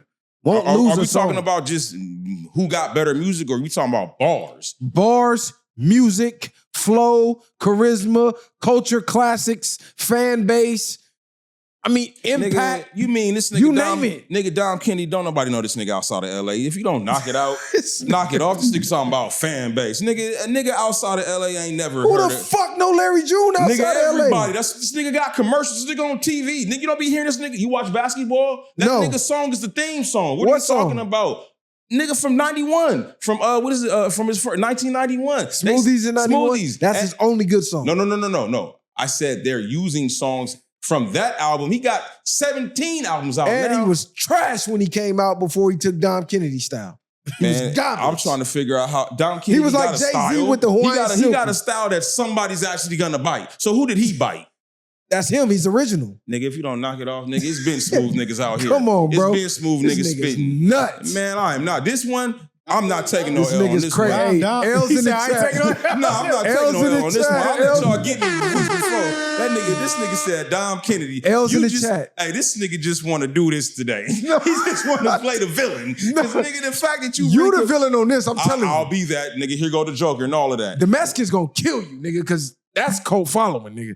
He could sell out anywhere in Santa Ana, nigga, anywhere in East LA, anywhere where the Hey, Hispanic, look at yeah, me. Look at me.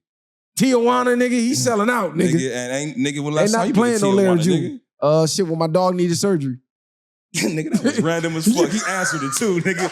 I'ma shut up on that one. He got me, nigga. Now that one I'ma take an L on, A nigga. couple months ago, I'ma nigga. take a Y'all L know on what I'm that. talking about. It's cheaper over there to have surgery. It's cheaper over there for the dentist. If you ain't got no insurance, nigga, rent a car, go across the border. You got to take your dog over there. They keep him for 24 hours, but they do the surgery the same day, and it's a fraction of the price that it is here. So you get you a hotel. You go get you a spa day. You go get you some good eatery. Then you go down there on Revolution Street. I You knew you feel was me? gonna say that. You go down there He was to, gonna- hey, where else you go? Hong I was Kong. gonna say, you niggas stay out of Hong Kong. I was just gonna say, don't leave, don't, hey. Yeah, It do used your to be little. called, well, I forgot what it was called before Hong Kong, but niggas used to do them turnaround trips. Niggas just be sitting like this, nigga get a phone call. Hey, nigga, you wanna go to Hong Kong? Nigga, right now? Yeah. You All- know, nigga, Hong All the Kong. real niggas know about Revolution Street, nigga. On God Tijuana. and all the heavens. Hey, quiet as kept. The restaurant that invented Caesar salad is on Revolution, so you Word? can go get a bar of that. Oh, I didn't know Yeah, that. it's crazy. Well, nigga, because Yeah, I you might know have to why see nigga be that. on Revolution. Wasn't there for no damn Caesar Wasn't salad. there for the Caesar It salad. wasn't for no Caesar salad. I wanna It was say- some I salad, wanna- all right. I want to turn the page real quick to this. This is one of y'all with the bags y'all like to get in, but this is crazy to me. And I want to ask y'all: do y'all think it's time to get more Republicans in California at this point, Yes. or do they need to take over? Because I'm reading this right here. That says California wants to build a surveillance layer into every device's residents touch. Assembly Bill 1043 signed by Governor Gavin Newsom. Of Yo, course. boy, your man. Yeah. That ain't my man's. I said fuck Newsom. a Oh, long now time it's ago. fuck Newsom. And, nigga. And taking for- effect January 1st, 2027. Let's make this clear. The only thing I ever said I thought Newsom was a different person. This was years ago when I was in prison because he was helping prisoners, but that was his work, his way up to the top. Now he's probably the most cancerous motherfucker out here in California. Him and Carol Bass. Facts. Horrible. Ruining. Okay, so read about what that bill is. Every single smart device they want security. California wants to build a surveillance layer into every device its residents touch. So basically, yeah, it's anything you got, they want a camera on it. Why? Well, everything that has a camera on it, they want to be able to tap into it at will So, without your permission, which they already doing. But they just letting you know now, hey, So- this is gonna be the law. So screw the amendments. The amendments don't matter no more? Because ain't that invasion of privacy? Or what Shit. amendment is that? But I know that's one of the amendments. Thank 9/11 for that Patriot Act. Out of here, cooked. You out of that's- here. That's odd. Now, I don't have a political party or a faction. I'm about whatever works, personally. Now, what I will say is what we've continued to see in my existence is you liberals, y'all can suck it easy. Quite literally. If we're gonna choose, I would rather a conservative because when conservatives are around, shit tends to run smoothly. Now, I understand there's typically an undertone of racism, prejudice. However, no, that's not really the case because the Black community in itself is heavily conservative. So I'm trying to understand how, as a community, as conservative as we really are in our households, our grandparents, so forth, how do you align yourself with a liberal? Bro, they slowly trying to make California the new place for the islands. They trying to get everybody up out of here. Y'all gotta watch. Y'all might think I'm crazy now. Like we just said, every theory could be something. But they trying to they raising the prices. They doing everything else so only the rich can be here. And what's gonna happen? They gonna thrive and do all the weird shit that they want to do. It's time to get rid of all these motherfuckers out of here at this point because it's looking wild. And just the fact that they create these bills and these laws not for them. They're for you. They're to protect you from each other. But when they want to invade your shit, Don't none of them rules or laws matter. Ever. I'm gonna tell you like this: fuck a Republican, fuck a Democrat, fuck a liberal, fuck a conservative. They all playing for the same team. Get it understood. Black people started the Republican Party. Absolutely. Go look at who started it. That is why we're more conservative, whether you want to believe it or not. The average black person, especially black men, if you talk to them about their morals, their beliefs, is gonna lean towards the conservative side. The liberals, that's the blue hair, crazy white woman saying I'm a thee, they, him, her, cat, dog. That's what that is, right? Septum ring, smelling like yesterday's motherfucking trash. Fuck them all, though. We need a new party, period, for the people, by the people, because both of them are corrupt. Neither one of them are for you, period. One might be a little bit better than the other, but they both doing crazy shit. You ask people in liberal states, they tell you they hate it. You ask people in conservative states, they tell you they hate it. So something is obviously going on. We looking over there thinking the grass is greener. They looking over here like, fuck that grass, period. I mean, the grass looking greener in Dallas right now. They say the average price for an apartment in Dallas is $1,410. A slight decrease from the previous year. Now look at what minimum wage is in Dallas and what the average person is making and where them apartments are. See, they always leave those details out. That's true though, but I know a lot of people in Dallas, man. They low-key loving it out there. Well, shit. I'll say this. Then look at the weather. I'll say they this. got snow. I didn't even know it still snowed and shit out there. Actually, I can attest to that because back in like 2010, 11, I was dealing with this chick lived in downtown Dallas and she had a loft. And at that time, this 2009, 10, somewhere around here, she was only paying $895, and that was downtown Dallas in a loft. So I could believe that might actually be in a decent area. Because I'm going to be honest, the only thing that makes sense when you move out there is if you can bring your California wages. Absolutely. So that's what a lot of people are doing with the work from home thing. They're working from home and then they're moving out of state, taking their California wages, and you're able to live like a king in another state. But if you go work for their wages, well, now you're back to square one because they don't pay as much for the same jobs out there because their economy is different. Which is why the gas is cheaper, which is why the cost of living is cheaper, but you also make less money. So it's crazy because my union is LIUNA, Laborers International of North America. So an apprentice here in California makes more than a journeyman in Florida and certain other cities in America, but it's under the same union. So to what he said, and I say this to people who love to move out, I always say that if you don't have California pay, you're going to be in the same position complaining about the same thing that people in California are complaining about. Although the prices are significantly less there compared to that here, they're going through the same thing. So that $2 gas out there, that sound great to us. To them, they complaining about it like it's $5 here. They're going through the same thing. Honestly, the few people I do know in Dallas, I've never heard them complain. Like my sister live in Dallas. I never heard complain about nothing about what's going on in Dallas. You know, the homie stay in Dallas. He got an upstairs, downstairs, big ass house. You done been over there, matter of fact. Yeah, but this is the thing. We're not talking to them on a day-to-day. We're also not asking them about their day-to-day. So it's kind of hard to say what they complaining about or not because we're not talking to them and about, okay, well, what's the perks and what's the bad? Because I'm pretty sure if we ask them that, it'd be some stories. Just like you said with the union, right? Union I was in, I ain't gonna name it, but when they go to nationals to negotiate for the new contracts, the nationals is where everybody together. So if your union is tied in on the East Coast as well, a lot of times you on the West Coast get fucked when they come to agreements because a 4% raise on the East Coast is great. 4% raise in Cali is like, what the nigga, cost of living went up 24%. Oh, God. So even with the 4% raise, I lost 20%. Out there, they like, nigga, we living good, nigga. Listen, when I was contemplating moving to Florida, Florida, and they told me what I would be making, that was literally a almost $30 decrease in my pay to be a journeyman there. Yeah, nigga, I came on back home. Like, I might as well stay in Cali. Yeah, it's not fun with the cost of living, but we got more amenities than in other parts of America. So there's a component of me. I understand what we're paying for. We are paying for the weather.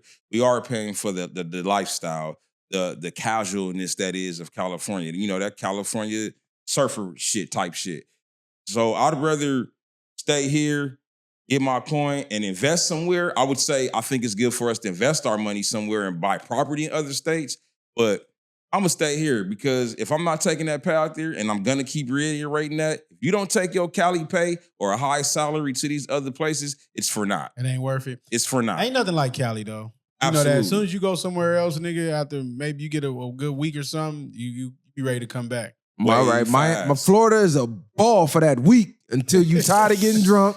Man. You tired of chasing them hot little Cuban this bitches. enough, nigga. Yeah, Nigga, that's you enough. like, hold on, cuz it is kind of human, nigga. Man, hey, Hold nigga, on, we got bad bitches in Cali, nigga. I'm out of here. and nigga ain't got to sweat to walk when Even you walk that, out but the once house. once you leave Collins, nigga, what else, nigga? No, for sure. And you on a strip, so you're not gonna be on that strip every day, nigga. You It's right. like going to Vegas, nigga. It's fun on the strip, but you not finna be living on the strip. And I'm gonna tell you, day-to-day life in Florida, if you're not from Florida, that shit trash. Garbage. That shit trash. I'm telling you, I was out there for a whole summer, and clearly I was not partying every day, like you said. So just day-to-day life out there, nigga, you feel like, nigga, you in the whole third world country, my nigga. Because it's all them foreigners out there, or all them people from them islands. You out, man, it's like you in little Jimena or some shit like that. The way they drive, it's wild, my nigga. Them niggas in Florida, wild, nigga. That nigga was in the pork and bean projects. Man, they was out And there. Florida Shout out to is Florida though. expensive, nigga. Nigga, as hell. It is $100 to breathe air. Everywhere you park, $100, nigga. Man. Wherever you go eat, like they just need to nickname it $100 because that's how much it costs to do everything in Florida. Yeah, man. They know people coming out there. They know Florida is one of the popular states. Ain't it spring break right now? One thing I will say, know, they it might are be. talking about getting rid of property tax. Please. So that is on the, I know it's fine print, but that's a start. Because a lot of people I be debating with online, oh man, you a renter? Do you rent? Do you got a mortgage? I'm a homeowner. No, you're not. You're renting from the bank. Mortgage is a fancy word for rent. It's still rent. Is it cheaper? Sometimes. That's if you factor in the down payment. You got to factor in repairs. Your water heater go out. Because that's all on Your you. plumbing go bad. Your roofing go bad. Like, that's on you out of your pocket. So they never tell the full story. People just act like it's peaches and cream because quiet is kept. Most people first home are builder-uppers. They're not moving into $1 million plus motherfucking downtown prime real estate homes. No, they getting a beat-down old house from World War II and they fixing it up, hoping to flip it and make a profit to get a nice house. In 3 to And 5 years. even a lot of those homes, you damn near got to get permission to do a lot of things. Like, say if you want to build a shed or a back house, like you can't even just do that on your own property. You got to go get some type of To the city. Permit from the exactly, city, yeah. the real owners, because if you are an owner, why would you need permission to work on your home? When you buy an outfit, do you got to get permission from the government to take it to the cleaners to get your pants hemmed?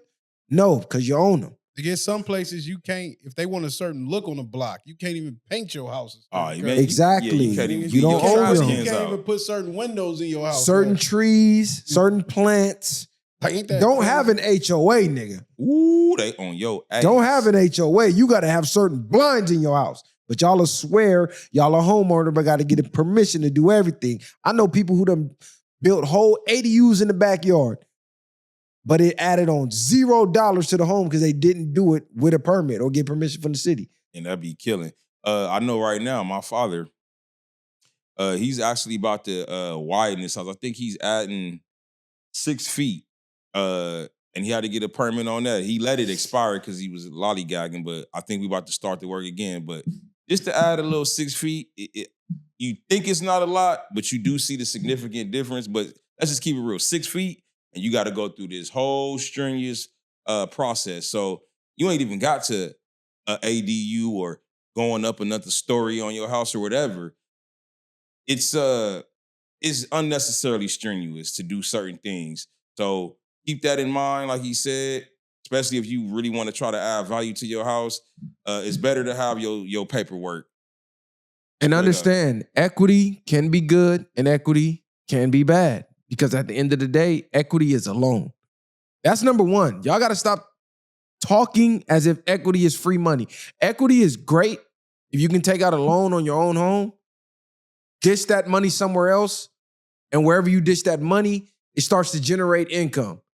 So now you got passive income, you pay back your loan, and you got income coming in. But it's not a guarantee, because wherever you dishing that money off, that could fail, and now you still owe the equity you took out on your home. Not only that, you have to sell or take out a loan for the equity to mean anything. So if you plan on buying a home and living there forever and passing it down, what good is the equity? Because you're never going to sell it for the profit. You own the home. So whatever, my home gained $300,000-$400,000. If you don't sell it or take out a loan, it doesn't fucking matter anyways. So a home, they like to say it's an asset, but when you look at the definition of an asset, the home's not paying you every day. You're paying on your home every month. It's actually a liability. You can use equity to make it and buy assets, but actually buying a home to live in is actually a liability, to be honest, because you're dishing money out. It's not bringing you money in. Assets bring you money in. Now, they program and trick you into thinking, oh, yeah, homeowner. You don't own your fucking home, bro. You got to pay property tax even after the 30-year loan. Don't pay that property tax. And I know a lot of y'all like to cope and say, well, property tax is a lot cheaper than the rent. That's not the point.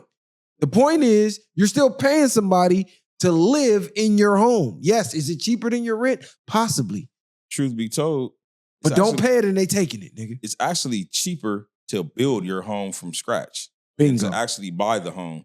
So what you don't actually damn the home, you want to own the land.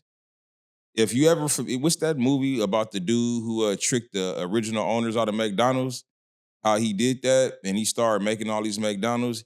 He found some loophole. He wasn't necessarily buying McDonald's or building McDonald's. He was buying the land.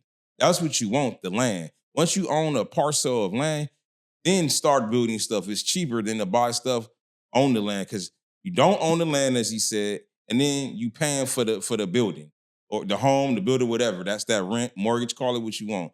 So look for lots. It's a lot of vacant lots throughout California. Hell, in the city. It's one on Avalon, on 135th and Avalon, where that old car wash used to be. It's just lots all over Los Angeles County.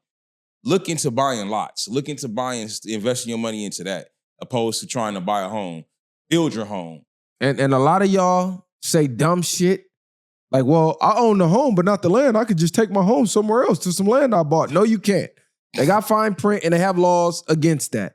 So no, you can't just jack up your house, throw it on the back of something and just ship it off to some land you bought. Don't work that way.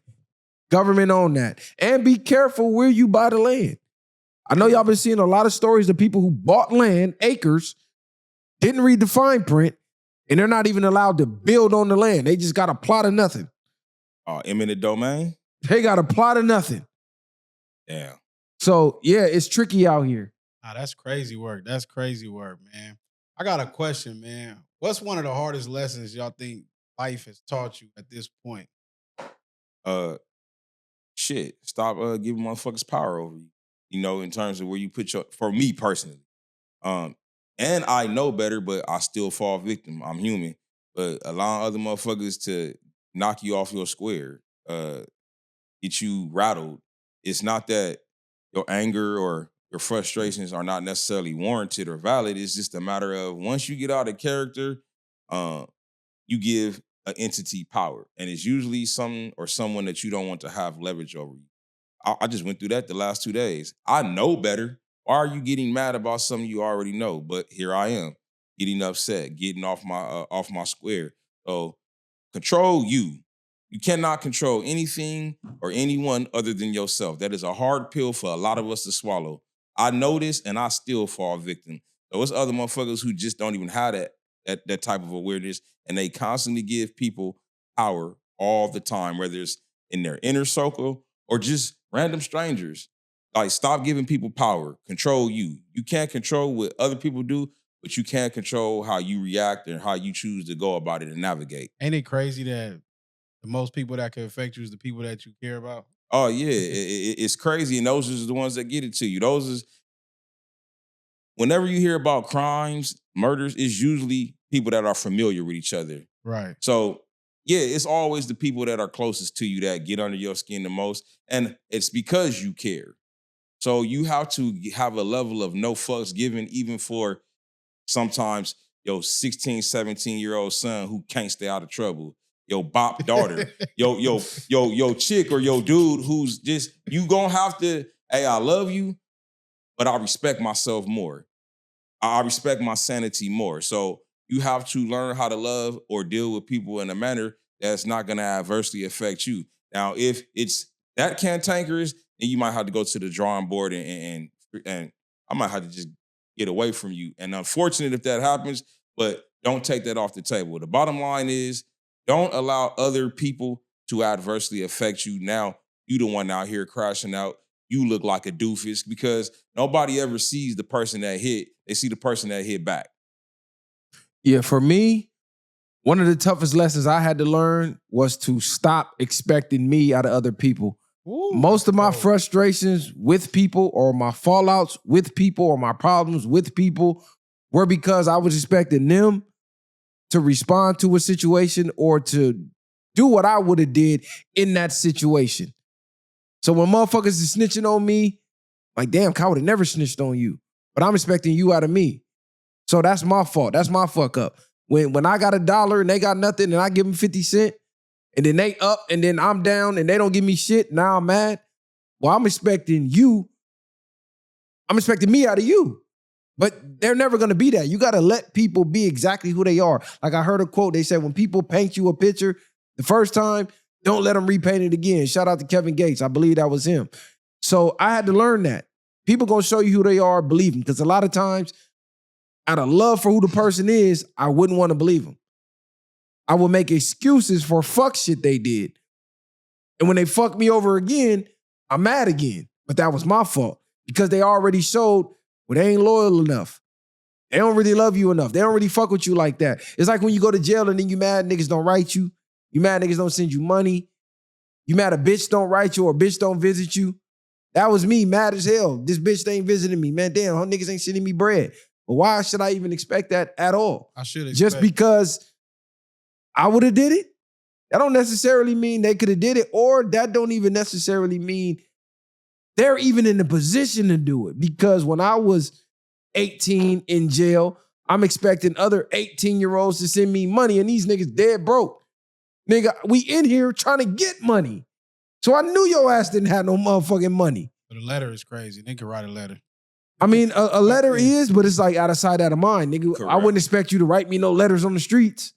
So now that I'm in jail and I'm lonely, I want you to write me a letter. I ain't lonely, but you know how that shit Except a nigga calls all I can ask. 3-way a nigga or whatever. But realistically, I really can't expect shit because when you in jail, you're not thinking about, nigga, your homie got rent, your homie got kids, your homie got a wife, your homie got himself. So that's just a realistic thing that we don't think about, the responsibilities that people got to have in these times, and people is broke as fuck. So them even sending you anything, most people ain't got that to send. But at the time I'm in jail, I wasn't thinking about that shit. They go spend $100 on some weed though. Before they mean, send it to a nigga. But that is true, but that nigga worked for that $100 to go buy that weed, and I got myself in jail. So I still can't be mad at that. That nigga out here working for that. My dumb ass did the crime. I could be mad, but then at the same time, can I?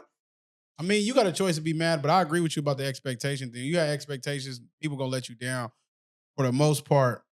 But I still think, like that's somewhat part of the game. You could do something for somebody, especially if they done something for you. Because just because I went to jail, nigga, I was your nigga on the streets you was coming to. Yeah. When you needed somewhere to sleep, nigga. I didn't have to do that, nigga, when I was going through what I was going through. I didn't have to give you that half of whatever I had, or when I did pass or do anything, I looked out for you. I didn't have to show up, nigga, when you needed somebody to troop for you for free. So yeah, you should have a little bit of some type of grace for that. Like, damn, my nigga gone, but he ain't gone. Nigga. No, I definitely agree. Nowadays, you get to a point where people look at you Like if you go to jail, especially if you get a lot of time, you're damn near dead. Like you said, out of sight, out of mind. Man. It's out of sight, out of mind, but it's out of mind, out of sight. That's what I'm starting to learn. If somebody got you up here, you still gonna be in somebody's sight. Right. But if you not in that mind at all, nigga, they just forget about you, nigga. So they go hand in hand. But I think for me, what I'm learning too is that was a great point you got, because that's one of the coldest things I still work on. But time is more important than money, and you really don't get second chances at nothing. So treat it as if this is your first and your last, no matter what you go do, and go head on without fear. Because for the most part, anything you do, they say first impressions is everything. Or if you have opportunities that you didn't pass up, there's been plenty of times where you probably had a chance to do something and didn't do it because you done talked your own damn self up out of it. So when I say time is more important, because like we talk about all the time, if the time is something you can never get back, even though time is something made up, and you have to value that the same way you value money. Would you spend your money anywhere? So why are you spending your time anywhere? And then you spend your time and you mad, like you said, with the expectations of people not even appreciating that shit. Like, bitch, I could have been anywhere but here. And you got some nerve to be acting like my time ain't nothing. Okay, Facts. Stand on that. So I think those things are key important things. But damn, y'all both have some great points. But that's one thing for sure for myself is, like you said, the expectations. Have zero expectations, you would not be bothered. And one of my favorite things, don't let that bother you, because if it bothers you, it's going to bother you. So for the most part, stay out your feelings, man. Ain't no money there. And you know what I mean? Show love to the people that show love to you. Respect the people that respect you. And just respect people in general. And a lot more things that come your way, I should say. No, that's a fact. Like, to the point Rob made, no other person should be able to make you feel no type of way. No emotion at all. Whatever emotion you feel based off what a person did, you allowed that person to enter your mind. If you did some bullshit, some fuck shit, and I choose to get angry by what you did, I allowed you to now control me and to make me angry. Because whatever you did it regardless. The action's already happened. So now the reaction is, well, how I'm going to feel about what you did. Because what you did ain't going to change based on me being mad or not mad. So realistically, why did we even allow someone to alter your day? Motherfucker just be starting his day on the way to work, got in an argument with his bitch or got in an argument with her nigga, whole day fucked off. Man. Based off of one conversation, where that conversation could have been one ear, out the other. Yeah, but you would let it to affect your entire day, but you let that enter your mind. But you didn't have to. You could have stood guard at the door of your mind and rejected that and still had a good day. So we really don't think about that. I think it's easier said than done, because things can affect you. I just think it's about picking the right reaction to how things affect you. Because sometimes you might need to just take a breather, you know what I mean? Rechannel your energy, because people really can't throw you off, nigga, to the point where that's where the egos clash and this motherfucker got me fucked up, or you feel like you got to react a certain way, or it's just bothering you to the point, like you said, because it's in your mind and you're thinking about it so much. So it's easier said than done, but you can't negate from that. Like I said, it only mostly, at least for myself, it only bothers me if I already created some type of structure of expectations or a certain thing of, I fuck with you like that. So it's more personalized. Like, yeah. So yeah, I have to, even though they teach you, don't take everything personal, because that's just a reality of what's their mind. And you shouldn't take it personal. It should be a lesson learned. But some people, it's just, it's a work in progress. The same way a nigga can get online and some people can lose it just based off of a conversation. Or you can say something, I don't like what you said, based off of how I received it, or I presented it, or perceived it. Because y'all both made a great point. If a stranger crossed you, you would probably be mad, but you would be more mad if your boy crossed you. Absolutely. Because I have expectations of loyalty on you. Yeah. You're supposed to be loyal to me because you my nigga. Him, he don't owe me no loyalty. So should we really rethink things? Yes and no. Yes, because the only difference is that you know them. It's like, we have what I like to call rose-colored glasses, and we tend to wear that with our family, friends, close people. The reality of it is, what makes them any different than you and I and the other person? We all share the same character traits. It's just a matter of which one of us decide to act on those character traits. Or so we think sometimes. That too. or that, actually that. So yeah, you the way I can brush a stranger off is because, like I said, don't take it personal. Meaning, it tick 9 times out of 10, when a person is doing something, when we upset, when we doing something, it don't really be having nothing to do with somebody else. But if they're in proximity, they may get the brunt of our frustrations or anger. People do that to each other. We do that to people. People do that to us. So a lot of times, although it's like, who you talking to? Or it don't really be about you. For sure. I promise you it don't be about you. So that's why I said, or we said, don't personalize it. Unless somebody make it personal, they start making personal jabs at you, coming in that imaginary box, messing with your money, your family for real.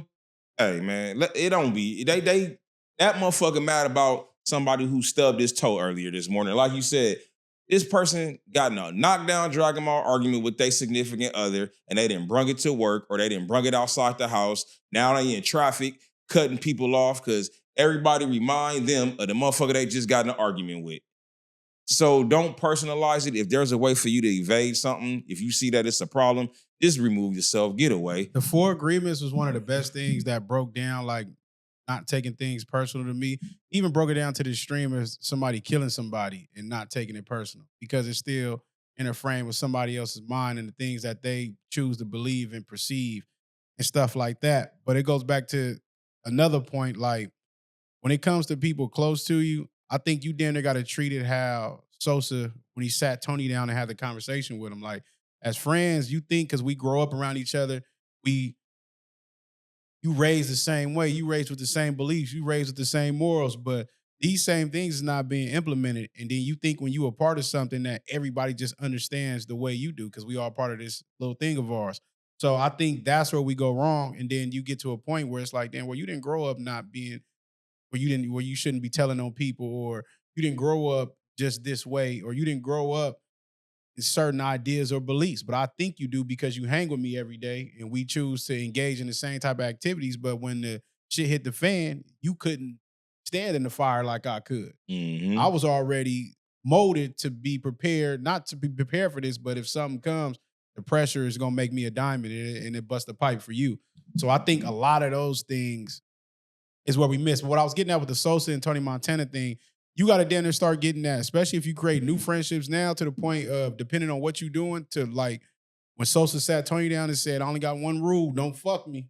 You know what I'm saying? Like he had to let him know. So he like, nigga, everything will be smooth with us. That's my only thing. Like, nigga, just don't turn on me, because in some cases, nigga, betrayal can be worse than death. It's like, damn, nigga, that should have crushed you, nigga. It's like, you was better off. You didn't like it, nigga. You should have just fought me or tried to off me.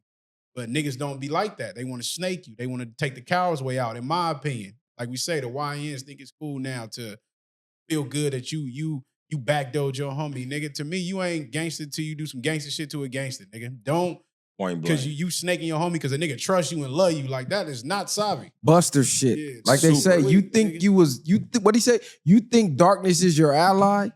I was born in the dark. I was born in the dark. Oh, God. You merely adopted it. Yeah. I was molded in it. That's the difference. You be thinking, okay, nigga, you was born in the dark like me. No, this nigga just came around, got adopted to it, thought he could hang. He wasn't molded by that shit like you. So when certain situations happen, damn, cuz went out like that, or damn, that bitch did that shit, they was pretending. They wasn't really that. So that's why I low-key had to rewire my brain to stop taking things personal, even betrayal. Because I don't know if you really you for real. Like, we don't really know people.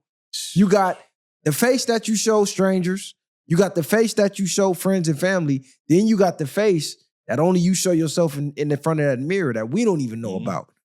So you really don't know nobody for real, because ain't nobody gonna show you 100% of them all the time. So how you was saying, I went through the same thing you went through with peers and friends about not necessarily expecting, but seeing like, man, we all grew up together or we hang out together. I thought we was of the same cloth, but nigga, and for me, with a lot of my male peers or men that I grew up with or have met since I've been an adult, it's never, I'm not gonna say it's been a fallout because we've never had words.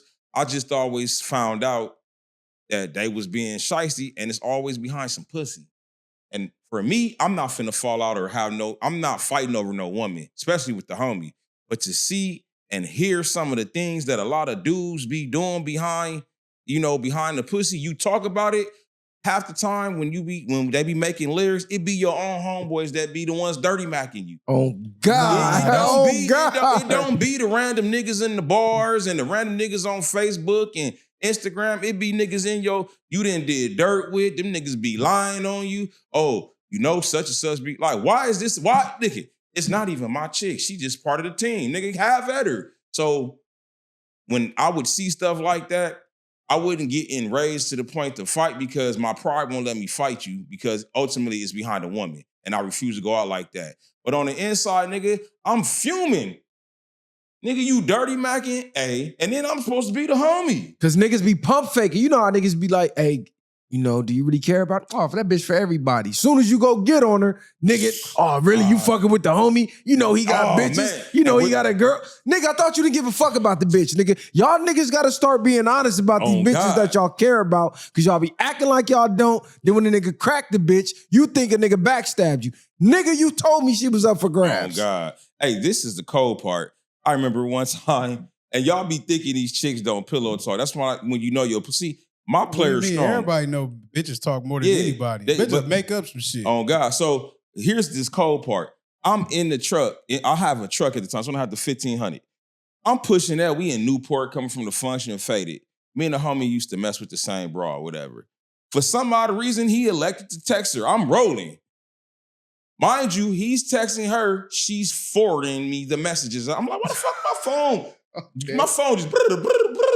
He on his, man, she's forwarding me everything. This nigga sitting in my truck texting, and I'm just looking at him like... He talking about you? Yeah. That's crazy. I got half of mine, nigga. You finna get out this car right now. No. Mind you, we in Costa Mesa, so the Nike town right there. Oh, so the nigga really didn't like you at all. That's what I'm saying. Them niggas, man, but it be behind broads. Hold on, y'all driving. He texting her, texting her, and she's forwarding me the text while this nigga sitting in my passenger side. Oh, yeah, I'd have had to stop that car immediately. Oh yeah, no, we caught the fair. I didn't. We in Costa Mesa. We got back to Long Beach, and I maxed him out right there next to Madre's. Hold on, you drove him from Costa Mesa. When did you confront him about the messages? Did you wait till you got here? Yeah, I waited till we got back to Long Beach. He lived right in my nigga got right out in Madre. He said, "Hey," I said, "No, nigga, we finna get out this car right here." And I showed him. I said, nigga, now, suit up, nigga. Figure out what you finna do before I get off on you right now. Bam! Maxed him out. This is my nigga. I'm not driving back. Nah, I had to get him back. You walking from Costa Mesa, nigga. Nah, I got him back because I'm just like, you know why I got him back? My initial is that, but nigga, I'm shocked. Nigga, it's surreal. Like, nigga, you doing? I'm trying to process my thoughts. That's how we really got back to Long Beach. The initial feeling is, nigga, get the fuck out of my... But I'm really trying to... I ain't saying that because I would have said something about it. I would have just gave him something like, nigga, what's up with you, cuz? Like, I would have been on him, but then I would have brought it up or something, and then we, like you said, we'd have to squabble there. I'm leaving you here, nigga. I'm saying, no, we squabble. You're dead to me now at this point. Absolutely. The fact that I'm sitting next to you, nigga, and you dirty back at me like that is crazy work. What was he saying? Oh, man, I recall one of the things was, oh, what's up with you? She like, nothing, what's up? Something, and then out of nowhere, oh, well, Rod, you Rod girl. That's how I started. Why is my name, nigga, hit her up? Matter of fact, the homie. What made you mad, though? Like, you sound fuming. Because, nigga, why are you talking to this bitch about me next to me? About anything? Just talk to her. I mean, did he start throwing dirt on you, or? No, it's the undertones. I could read between the lines. He ain't dirty Mac me, but he said you ride girl, and then what? And then the nigga start going from there. So what's up with us? And this, but you ride girl. Like, nigga, stop using me as your way back in. Nigga, just knock her down. He didn't tell you what he was doing. But you say y'all both knew y'all was fucking with the bitch. So why would he need the dirty Mac at this point? That's what niggas. So niggas be doing stupid shit. These supposed to be your homies. Like, don't bring my name up at all no bra. when you got to get the bra bitch down. Even because bitches will try to test you they will. And bring a nigga name up. But see, she you got to shut that shit down. She was forwarding me the messages. No, I know, but I'm saying niggas fall for that too because a bitch will bring your name up. Real spill. And then a nigga get to talking crazy about you. not knowing this bitch finna come right back to a nigga and tell me everything you said. Man, chicks didn't bring up cast names that I know, and I'd be like, oh, interesting. I don't have a response for it. I don't have an opinion on it. Like, I just say interesting. Like, what do you want me to do? Sit here and talk about this nigga with you? First of all, why are you talking to me about another nigga right now? Right. Let's start there. And I'm in your presence, bitch. Yeah, Off top. But at the same time, that's what they used to. You know what I'm saying? They used to dealing with niggas that's gonna do that, and regardless and so forth. But if I am, you going if I got something to say, I'm like, oh, that's the homie, yeah, fuck with her, or that's something like you know what I mean? Like it's gonna be something in a good light. You ain't never finna catch me doing all that. Oh, this nigga's this nigga. I don't need all that. Oh, I'm me at the end of the day. I don't want to even be talking about nobody else. Fuck is we doing? Bitch can kick rocks. If it ain't about me right now, then I don't even want to hear it. Pretty much. So but that should be wild. Cats be out here acting. So my whole premise in bringing that up in terms of men and friends. You find out a lot about a man, how he act behind that taco. That's why I'm a firm believer that if I really want to know something about a dude, I'm going to start taking him out in public settings around women. That's going to tell you who he is as a person, as a man, how he conducts himself. Like, how you act when you're around women, you know, in terms of how you dealing with them. How do you go about trying to get them, particularly when it comes to other men around? The men, like, are you one of them niggas, now you want to start capping on or shooting on each other once the bras come around? Right, like, we sit here and cap on or shoot on each other all day. Just normal. But now with some women and we ain't said nothing about each other. Now you want, remember that time, Chris? Right, what are you doing? But I don't get mad, I just watch. So I believe when it comes to men, you're gonna find out who they are when it comes to that taco. That secret competition shit. I ain't even gonna ask that because that's too simple. What? Now I was gonna say, what do you think is more prevalent for most people, success or happiness? People think success is gonna bring the happiness. Yeah, but you gotta be happy. You gotta be happy. If you gotta choose one, which one? I'd rather be happy. I'm choosing success. I'm gonna be a mad ass success. I mean, I get the premise, but nah. And I say that from personal experience. When you just not happy, bro. Life is terrible. Nigga, it don't matter what you got. Don't matter, nigga. I'm talking about, nigga, it's times, nigga, I was in the best shape of my life. So depression comes in, and anxiety comes in many forms. Sometimes I've lost weight, I've gained weight, I've gotten out of shape. But man, this times, nigga, I've been in peak condition. Go to the gym every day. Walk out that motherfucker angry as fuck or depressed, sad as hell. So you gotta be happy, nigga. When you not happy, nothing in your life seems right. As a man, it affects your sex drive. You get limp. All that stress be doing that to you. You're stressing. You don't even want to fuck. Yeah, you don't want to. Yeah. You don't want to do nothing. If you try to, it's gonna be very lackluster. You're gonna get clowned, nigga, in the group chat, nigga. People be like, go to therapy, nigga. When I'm in them modes, I don't even want to talk to nobody. For real. Last thing what's wrong? Bitch, just shut up. Just leave me in silence. The more you ask, start to make it the worse. more you making it worse. I wouldn't even manage like that. Oh, God. Now you got me furious. Man, I was in here in my own world being mad. And that's been one thing about me that made people uncomfortable all my life, and I still deal with it to this day, me being silent. Me being quiet bothers people that much sometimes, and that shit is irritating to me. Like they can't figure you out. They can't figure you out. I don't care, but sometimes that's the thing. Even with anything, I just want a moment of silence. You just want to sit down, let me clear my mind. You might have had a long day, dealt with the world, everything else. You just want to just nothing. Like, and that bothers people, which is crazy. Because silence. What I learned is a lot of people can't sit in silence. They need chaos. They need some type of something. That's why some people be like, man, just turn the TV on. Just turn some music on. Just do something. Background noise. Like, slow your fucking brain down. Like, do that for a second. For real. And that's why I believe, particularly in the mornings, but any time of the day. But for me, the first 30 minutes to an hour of my day is in complete silence. Complete. That means on the way to the gym and or work, whichever one I'm going to in the morning, ain't no music on. And if it's cool enough, I open the sunroof and crack the windows. All I hear is the freeway. That's all I hear is the and it's very calming. I think it's important that you have a moment of silence so you can process your thoughts and gain some clarity. And like you said, you know, hey, ain't nothing wrong with me. I'm trying to get right so that ain't nothing wrong with me. So I don't project on you and do stuff, and now you taking it personal.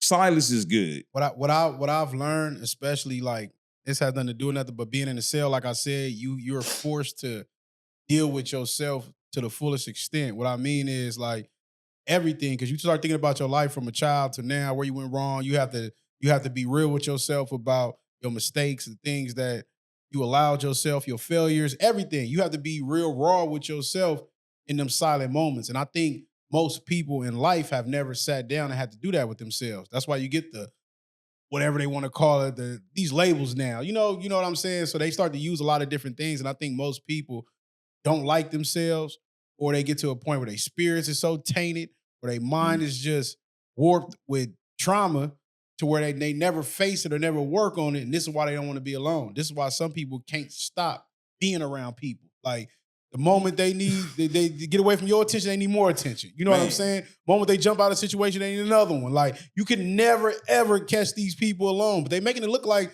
it's the glitz and the glamour, like on Paid in Full, where it's like, man, the life and the money flowing in the air, and it look like something, but it's really those the people that can't sit with their thoughts because they running from something.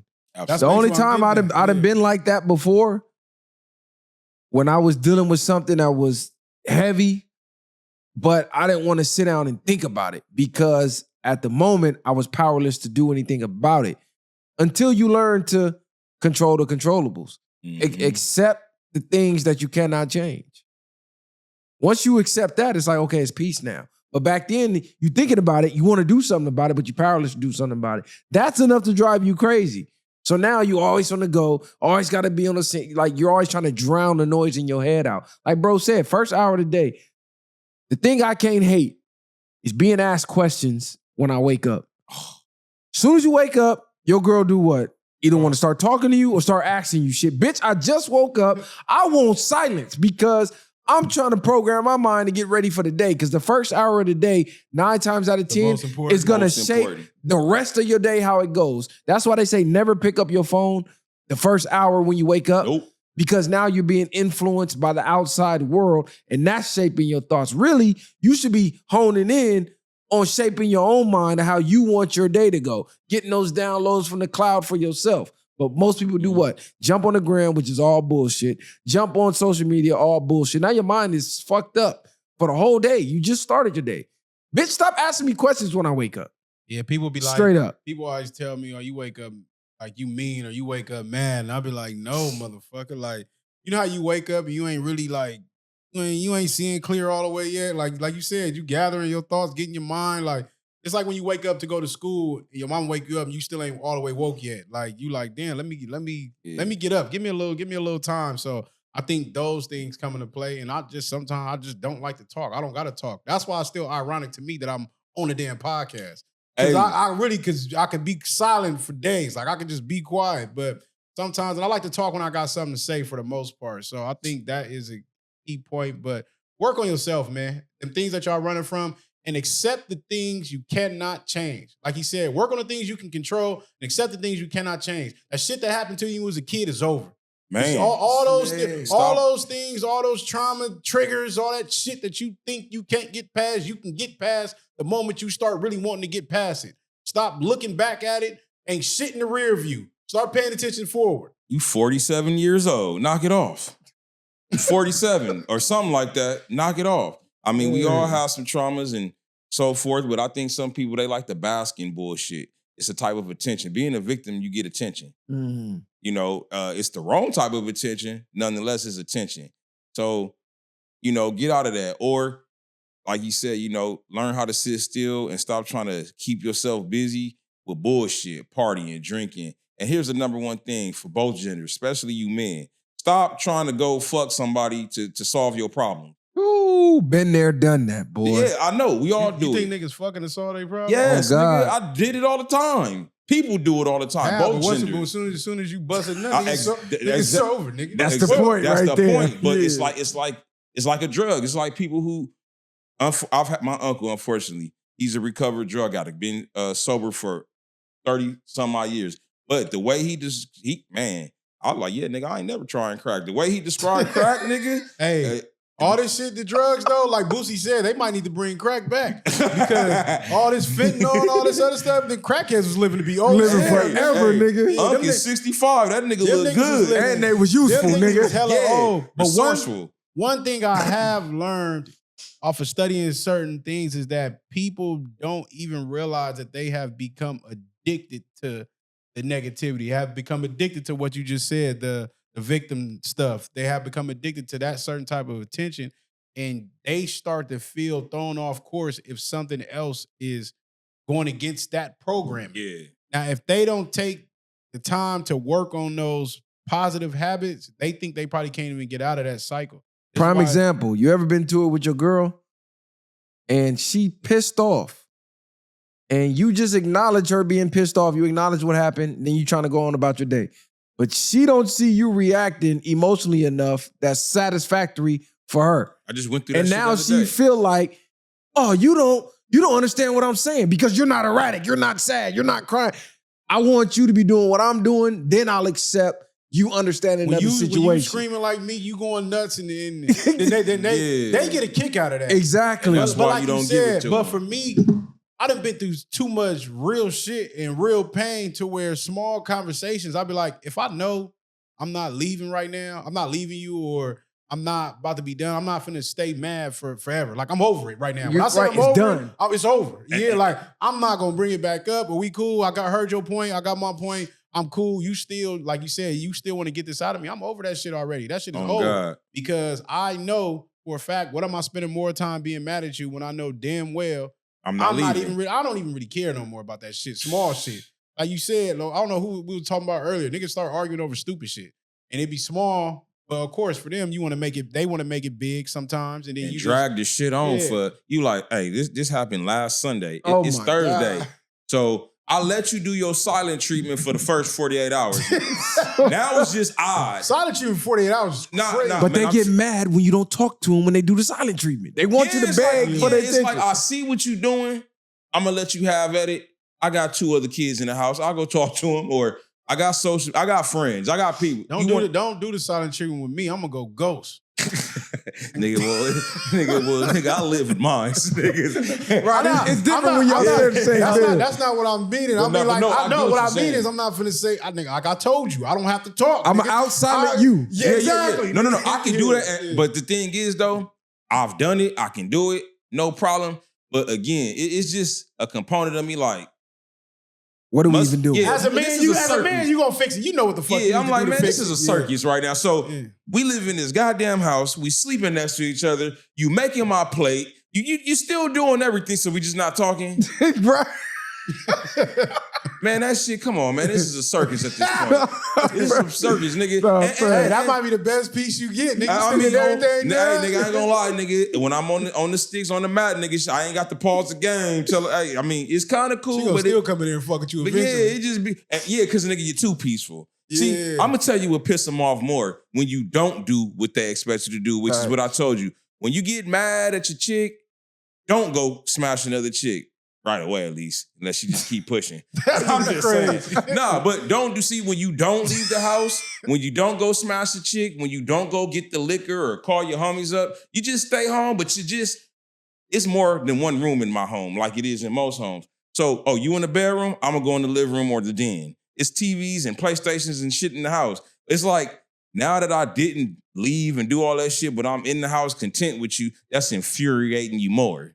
I'm good for that. Like, they want to come in the same room as you, not talk to you, but be mad in the same room. Yeah. You know Sit what right kill next them? to You be like, When they come in the room, then you leave. oh Then they God. follow you. Then no, bitch, you not finna even be in the You same not room doing as me. this. Long as you want to keep that attitude and that negative frequency, I don't even want to be in the same room as Go your check ass. yourself. Go check yourself, then come back. But then sometimes they'll come back acting like nothing happened. Like, bitch, you was just out your damn brain. No, 5 fair. minutes ago. For real, Now you no, acting just like like, you happy, nigga. Like, yeah, happy. That shit. Bitch, don't blame it on the Mercury retrograde. Bitch, fuck outta here. Yeah, for real. Smack yourself. Yeah, This it's, day and- it's this not day and age- necessary. At this day and age, they be wanting to be checked by niggas, but sometimes you gotta check yourself. Hey, what did Nah, I tell you, Larry June? Bitch, don't check me. Check the air quality. And that's real spill. Man. Crazy word. But y'all share, like, subscribe to the channel, man. Run us up, man. This was another I'm one. sick of that. Hell no, I'm good, cuz. I still low-key got to work out, low-key. Oh, hey, man. nigga, I ain't go to the gym today. Nah. Yeah. Nah, and I ain't got no gym clothes on me because nigga could tell it right there. And I might go in this and just do a little quick bump around. Just to get that off me. This I'm a nigga little just tense dropped the today. low. I gotta blank it out now. This nigga. Yeah, man. This nigga talking, yeah, such and such right there. Now I gotta blank that shit out. Like Yeah, this nigga crazy. Wrong way, no way. Share like and subscribe, man. It don't cost you nothing. Run us up, man. And just know, man, great things is coming our way. Bang, God in bang, all the bang, heavens. bang, bang. Ain't no handouts, I did it from the ground up. In the streets, thugging hardest where they found us. Got a problem, nigga, watch my troopers mount up. My bitches bang too, and you a lame though. You niggas ain't outside, yeah, we came through. You want your lights up, we put you on the shade.